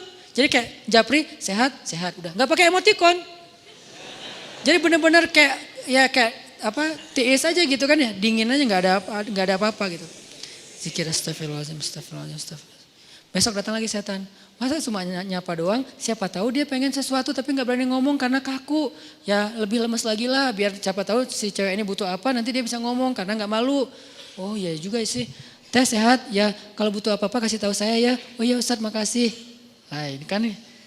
Akhirnya datang setan yang satu lagi, lo tugasnya sama cewek, gue cowok. Setannya bagi tugas, tapi bukan karena kelainan, memang gitu tugasnya. Si setan yang ke ceweknya bilang, itu syekh itu baik banget ya, soleh banget. Kamu kalau ada apa-apa jangan sungkan, ngomong aja ke beliau orang soleh kok, orangnya senang membantu. Kan baik kan, gak ada yang negatif kan. Besok-besok, teh butuh apa? Ya Ustadz boleh nitip sesuatu apa? Pengen makan apa gitu. Ini ada uangnya, nggak apa-apa udah dititipin sama kakak-kakaknya. Oh ya udah, maaf ya Ustadz merepotkan, nggak apa-apa. Nah, mulai ini. Pergi ke pasar, beliin roti, susu, Makasih Ustadz udah bagi 2 aja, masa saya makan sendiri gak habis. Setan bilang kan, gak akan habis tuh mubazir. Benar gak sih? Mubazir kebanyakan tuh, udah bagi 2 aja. Ustadz bagi 2 aja, udah gak apa-apa makan aja. Kata si yang satu lagi setannya, jangan mau diterima, malu atuh sama cewek. Udah, akhirnya apa? Udah makan aja, ntar kalau gak habis baru saya habisin. Mulai kan, makan, Ustadz gak habis. Ya udah sini dihabisin, mulai kan agak-agak gimana gitu kan, bekas. Makan. Lama-lama datang lagi setan tuh. Coba tanya, siapa tahu dia pengen belajar sekaligus daripada dia diam-diam aja, nyantri aja sekalian. Nyantrinya apa? Belajar agama. Tanya butuh apa tentang masalah agama yang saya bisa bantu. Sedikit-sedikit adalah ilmu. Oh ya udah benar juga ya, dapat pahala lebih. Teh, nanti kalau butuh apa-apa, udah nggak sungkan sekaku yang pertama kan. Butuh apa-apa kasih tahu aja ke saya, insya Allah kalau ada pertanyaan saya bisa jawab. Kalau nggak ada nanti saya tanya ke yang lebih ahli. Oh ya Ustadz, kebenaran saya lagi nanya nih masalah ini gimana. Nah mulai, tapi masih di balik pintu. Kenapa? Jangan ketemu orangnya, fitnah dong kata setan. Jangan, nanti fitnah ikhtilat kata setan teh. Setan yang ngajarin ilmunya nih. Ikhtilat, jangan. Oh ya benar juga. Jadi teriak-teriak dari belakang pintu, depan pintu gitu. Oh kalau gini gimana Ustadz? Nah lama-lama datang lagi setan. Mungkin sebetulnya si teteh itu ada pertanyaan yang privasi. Gak enak nanyanya sambil teriak-teriak. Kayak nanya masalah cara membersihkan haid atau apa kan gak enak teriak. Ustadz cara ngebersihin haid gimana kan gak enak kan ya. Ya udah kamu lebih dekat lagi duduk depan pintu. Jangan berdiri. Duduk aja depan pintu baru ngobrol. Ya udah teh kalau teteh butuh tanya apa-apa saya insya Allah siap jawab. Ini gak perlu teriak-teriak. Oh ya Ustadz di balik pintu. Sama-sama duduk di pintu tapi masih kehalang, pintu tertutup. Datang lagi besoknya setan. Apa kata orang ngelihat kalian ngomong kayak gitu. Satu dalam satu di luar tapi duduk di pintu. Kan jadi fitnah. Ntar dikira semua orang ada apa-apa. Lebih baik masuk ke dalam biar gak ada yang ngelihat. Tapi pintunya dibuka. Awas jangan ditutup. Ntar digoda setan. Lah ngomong setan. Nah ini nih setan nih. Talbis. Makanya ada buku tebal ya. Judulnya Talbisul Iblis. Tipu daya, tipu muslihat iblis. Gitu dibawanya ke kanan dulu. Baru ujung-ujungnya ke kiri. Tanpa disadari. Tapi buka pintu ya. Oh iya juga ya gak boleh tutup pintu. Ntar jadi ikhtilat lagi. Ntar setan lagi. Padahal dari tadi juga setan. Udah teh boleh di dalam aja gak enak dilihat orang. Oh ya Ustadz gak apa-apa. Yang bagian ceweknya bilang gak apa-apa dia orangnya amanah. Gak usah khawatir. Gitu kan. Udah aja duduk dekat pintu tapi udah di dalam ruangan. Ngobrol. Udah ketemu orangnya. Beda udah pasti. Pertama cewek ini gak pernah kenal dekat sama cowok. Kedua syekh ini gak kenal dekat sama cewek. Ini adalah kali pertama mereka berinteraksi lawan jenis dan dekat sekarang. Gak ada siapa-siapa. Mulai bercanda. Jangan kaku-kaku amat dah tuh ngantuk taklim teh. Kasih candaan dikit. Ya udah mulai canda. Jadi akrab. Jadi hai. Malu dilihat orang. Masa bercanda tapi kelihatan orang. Udah tutup aja pintunya. Kan udah saling kenal udah saling percaya. Tutup pintunya. Ngobrol. Nauzubillah terus dekat sampai akhirnya curhat si cewek ini. Namanya manusia pasti semuanya punya masalah kan. Akhirnya dia berani curhat. Ustadz saya udah anggap Ustadz sebagai keluarga saya percaya. Boleh saya curhat masalah pribadi? Curhat. Curhat buka. Waktu itu masih syariat hijab, cadar. Buka cadarnya. Langsung udah lihat wajahnya, udah kemana-mana udah setan teh. Setan yang datang udah bukan lagi bab ini. Setan kan gonta-ganti sesuai dengan kapasitasnya. Sekarang bab yang lain lagi, datang setan yang ahli di bidang yang lain. Udah terus saja sampai mereka akhirnya udah akrab, udah tahu semua cerita-ceritanya. Nangis, ceweknya nangis, senangis-nangisnya. Datang setan romantis. Kalau yang pertama gak ngerti romantis, taunya fikih. Kalau sekarang setan jangankan setan, manusia aja ada yang kayak gitu. Dulu Senok Hogranya yang di Aceh tuh. Dia hafal ribuan hadis, hafal Quran 30 juz hanya untuk merusak masyarakat Aceh dengan berstatus ulama kan ya. Itu manusia loh, apalagi setan yang udah lebih legend lagi tuh. Akhirnya setan romantis datang. Kalau cewek lagi nangis kayak gitu jangan didiemin, kasih bahu. Nanti kalau dia tersinggung gimana? Gak akan tersinggung. Cewek kalau lagi kayak gitu dia gak akan tersinggung, dia pasti positif. Jangan kasih bahu pas dia lagi ngomongin masalah agama. Kasih bahu pas dia lagi nangis, lagi emosional. Itu pasti dia akan terima. Oh gitu ya? Udah Neng. Nah mulai nih akrab, usap-usap. Jadi nauzubillah akhirnya mereka berzina. Udah di sini kan? Udah berzina. Berzina sekali karena udah terlanjur dosa lah, kagok Udah kagok kan, udah aja, biasa aja gitu. Udah dosa juga gitu. Jangan manggil Syekh lagi lah, manggil A aja. Jadi tadi kan manggilnya Syekh, lama-lama Ustadz, lama-lama AA. Manggil lah, udah akrab teh, udah zina, ada segala macam, nauzubillah. Ngomongnya juga gak enak. Udah gitu, maaf perempuannya hamil. Perempuannya hamil, Syekh ini takut ketahuan sama kakak-kakaknya. Karena adik perempuan mereka ternyata dihamili sama Syekh ini. Kalut, panik, datang setan kriminal. Bilang, lo udah bikin adiknya, lo gak akan dibiarin hidup. Setannya udah beda ngomongnya. Ngomongnya udah beda. Udah terlanjur. Udah lo habisin aja deh. Gak usah banyak mikir, udah lo habisin aja lo sekarang. Udah. Gitu-gitu. Udah dihabisin. Dibunuh ceweknya. Karena takut ketahuan. Ditakut-takutin sama setan. Pokoknya lo habis, lo malu, semua orang kampung akan mencela kamu dan segala macam. Pokoknya dibikin goyah banget nih Syekh ini. Akhirnya dibunuh. Dikubur di belakang rumah. Tapi udah dibisikin sama setan alasannya. Modusnya apa? Bilang aja sakit, meninggal, dikuburin. Nggak lama, belum juga, baru sehari kadarullah datang nih kakak-kakaknya. Syekh, assalamualaikum. Waalaikumsalam. Syekh, alhamdulillah kami semuanya selamat. Adik kami di mana? Syekh ini pura-pura sandiwara. Ada apa Syekh? Innalillah, yang sabar ya gitu. Allah mentakdirkan kalian gak ketemu lagi. Baru aja kemarin adik kalian sakit keras dan meninggal. Maafkan saya gak bisa jaga amanah kalian. Innalillah wa inna ilaihi raji'un. Ya gak apa-apa Syekh, di mana kuburnya? Di belakang. Datang doa, pulang aja. Setan kan jahat banget ya. Setan tuh gak pernah berpihak sama kita. Dia itu pengadu domba. Malam setan ini datang ke dalam mimpi ketiga kakak beradik ini. Mimpinya sama. Setan yang sama, gimana gak sama redaksinya. Mimpinya sama. Datang, adik kalian itu gak meninggal sakit, dibunuh setelah dinodai sama Syekh itu. Buktinya kalau kalian mau tahu, coba kalian gali kuburnya, lihat bekas pembunuhan itu. Kalau datang ke satu, ya anggap aja mimpi. Datang ke yang kedua, sama. Ketiga sama, bangun dari mimpi. Saya mimpi buruk tentang adik, saya juga sama. Apa mimpinya? Diceritain, kok sama ya mimpi kita? Mencurigakan sekali kan? Kok mimpi kita sama? Wah bahaya nih, kita bukan suudzon sama Syekh, tapi kita harus buktiin. Ayo, besoknya mereka diam-diam datang, digali kubur adiknya yang belum kering, yang masih basah tanahnya. Benar ada bekas pembunuhan dan dia dalam keadaan hamil. Syekh ini langsung dibawa ke pengadilan, dikeroyok sama massa, dibawa ke pengadilan, diputuskan hukuman mati. Di tiang hukuman mati, sebelum dia mati, datang setan yang terakhir. Setan yang paling banyak ilmunya, ulamanya setan. Ini nih setan paling pro nih. Datang terakhir. Syekh kata dia. Syekh tahu selama ini kenapa Syekh sampai di sini? Yang membuat Syekh sampai di sini tuh saya dan geng. Saya and the gang. Kita yang menggoda Syekh dari awal mau menerima cewek itu. Kemudian ngasih roti. Kemudian mau menyapa. Kemudian mau fatwa. Kemudian duduk di dalam rumah. Kemudian menutup pintu sampai berzina, membunuh dan seterusnya. Berbohong. Itu semuanya kami. Dan sekarang kamu udah gak bisa ngelak. Hukuman sudah ditetapkan. Masyarakat sudah benci sama kamu. Satu-satunya cara kamu selamat sekarang adalah cuman kami yang bisa nolong kamu. Karena kami yang mencelakai kamu.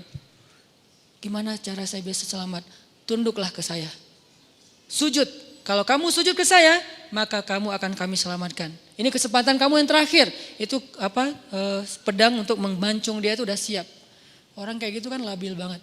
Akhirnya dia sujud, dia mengakui setan itu sebagai Tuhan, dipancung, matilah Syekh ahli ibadah 100 tahun ini dalam keadaan pembunuh, pezina, pembohong dan syirik. Kenapa bisa kayak gitu? La tattabi'u khutuwatis syaitan. Janganlah kalian mengikuti langkah-langkah setan. Dia gak akan langsung nyuruh satu langkah ke kiri. Dia nyuruh ke kanan sekilo. Jauh banget ke kanannya. Sampai gara-gara setan kita jadi ahli ibadah banget. Gara-gara setan nih saya jadi bisa tahajud. Kok bisa? Soalnya dulu saya gak pernah tahajud. Gara-gara ada modus sekarang jadi tahajud. Ya gitu deh. Jadi sekarang awalnya sih modus, lama-lama istiqomah. Masya Allah setan teh. Jadi dari modus jadi istiqomah. Terus besok-besoknya tuh kan gak apa-apa. Udahlah gak usah terlalu idealis. Besok-besoknya ketemu na'udzubillah. Sampai berada di sisi yang kiri dan itu udah terjebak. La tattabi'u khutuwatis syaitan. Jangan ikuti langkah-langkah setan. Bukan jangan ikuti langkah setan. Jangan ikuti langkah-langkah setan. Jadi yang kayak tadi misalnya dayus. Ini gara-gara ngomongin dayus nih. Suami harus cemburu. Karena cemburunya suami itulah penjaga istri. Kalau suami udah gak cemburu, istrinya berlebihan komunikasi dengan lawan jenis, sikap ke lawan jenis, berarti istrinya udah gak ada yang jagain. Bukankah tugas suami itu ku anfusakum wa ahlikum naro, tapi cemburunya juga cemburu yang baik, jangan mencela. Cemburunya menasehati, kan dia Al-Quran juga dikasih tahu kan ya, menasehati mereka, pindah tempat tidur, apalagi nasihati, pindah tempat tidur, pukul dengan pukulan yang tidak melukai dan tidak menyakiti. Kemudian kalau mau menceraikan pun dengan cara yang baik. Tapi na'udzubillah jangan sampai ke tahap itu gitu. Yang jelas cemburu harus punya, cuman jangan berlebihan. Nah yang akhwatnya, yang cewek-ceweknya kalau dicemburuin suami, bahagialah. Kenapa? Berarti suami kita sayang sama kita. Berarti suami kita itu masih perhatian sama kita. Selama ekspresi cemburunya belum berlebihan, cuman cemburu. Jangan gitu dong gitu. Gak ada apa-apa kok, emang gak ada apa-apa, tapi kan gak pantas. Nah ini nih yang kayak gini-gini nih, kayak komunikasi japri, di grup, pas ketemu orangnya atau apapun, ini harus terjaga. Ini nih tadi yang bab dayus ya, ini juga sesuatu yang behavior. Ini kita rubah pelan-pelan, mudah-mudahan nanti kita akan melihat Bandung dan Indonesia, anak mudanya yang menjadi wajah negeri ini, sudah memiliki behavior seorang muslim yang mungkin, yang pastinya terilhami, terinspirasi dari sosok orang yang paling ideal di antara manusia, yaitu Rasulullah Sallallahu Alaihi Wasallam. Mudah-mudahan ini bermanfaat. Allahumma arinal haqqa wa haqqa warzuqna ittiba'ah wa arinal batila batila warzuqna ijtinabah. Allahumma habib ilainal iman wa zayyinhu fi qulubina wa karrih ilainal kufra wal fusuqa wal isyan waj'alna minar rasyidin. Rabbana atina fid dunya hasanah wa fil akhirati hasanah wa qina azabannar. Satu lagi terakhir, maaf saya lupa. Dan ini penting banget. Jaga ulama kita. Salah satunya terutama buat cewek-cewek, jangan minta foto sama para ustadz atau ulama. Walaupun mereka orang baik, walaupun niat kita baik, kecuali ada mahramnya. Ada kalau ceweknya bawa suami di tengah, ustadz di pinggir, ceweknya di pinggir satu lagi. Kalau nggak bawa suami, ustadznya yang bawa istri. Ustadz bawa suami nggak mungkin kan? Ustadz bawa istri. Gitu. Maaf kalau saya diajak foto nggak mau kalau nggak ada istri saya atau nggak ada suami si ceweknya, bukan sombong. Ustadz sombong banget sih, bukan. Saya pengen ini jadi kebiasaan kita. Bukan saya sok suci juga, ada saya nggak suci. Emang Ustadz udah pernah ternodai? Enggak gitu juga sih. Maksudnya manusia kan semuanya pendosa kan. Anas mahalul khata' wan nisyan. Jadi bukan karena saya menganggap diri saya suci terus nggak mau dekat sama cewek, bukan. Ini biar jadi tren di semua ustadz-ustadz juga. Jangan jaga para ulama kita. Kan banyak sekarang ya, ustadz foto. Nanti kayak ustadz di tengah, cewek-cewek kanan kiri semuanya rame-rame, akrab pula. Pas foto, pas awal berdiri sih nggak akrab, nggak dekat gitu. Tapi pas mau dijepret, apalagi pakai itu namanya tuh, yang ini, apa sih? Aduh astagfirullah. Bumerang, lama banget sih mikirnya. Yang gitu-gitulah. Terus si ustadznya gitu kan ya. Si ceweknya terus, ustadz nih. Wah jangan, bumerang, benar-benar bumerang. Ya, bumerang itu mencelakai diri sendiri kalau nggak jago. Jago aja bisa kena, apalagi nggak jago. Jadi jangan bumerang. Kalau bumerang, cewek-cewek aja deh. Jangan sama ustadz bumerang. Ustadz bumerang, akhirnya ustadznya gitu. Jangan, ustadznya jangan diajak bumerang. Udah aja foto KTP. Udah bu, udah, oh ya. Itu juga dengan ada mahramnya. Jadi saya nggak pernah mau foto sama cewek kalau nggak ada mahramnya kecuali eksiden. Eksidennya apa? Tiba-tiba ada suka Ustaz. Astagfirullahaladzim. Alhamdulillah. Bukan alhamdulillah, astagfirullah ya. Itu jangan. Sekarang jadi karena kayak banyak ustadz yang mulai jadi kayak public figure kan. Alhamdulillah sih, satu sisi kita jadi ngefans sama ustadz. Tapi udah aja. Kalau mau ketemu ulama, minta doanya, minta nasihat. Antara dua. Jangan minta selfie. Di antara tiga yang diminta, yang ketiga ini syubhat. Minta doa, minta nasihat, minta selfie. Jangan. Cowok doang. Ustadz selfie boleh, tapi jangan mengganggu juga. Tapi kalau yang cewek, udah dari jauh aja. Masya Allah orang soleh. Udah gitu aja, jangan kemana-mana ya. Udah segitu doang. Jangan, Ustadz selfie dong, Ustadz mau sekali aja Ustadz. Jangan. Kenapa? Jaga ulama kita. Dan juga nanti akan jadi sesuatu perilaku yang mudah-mudahan tertular ke yang lain-lain. Itu yang saya tadi lupa menyampaikan. Dan mudah-mudahan gak ada yang berlebihan dari apa yang saya sampaikan. Barakallahu fikum. Billahi taufiq wal hidayah. Wassalamualaikum warahmatullahi wabarakatuh.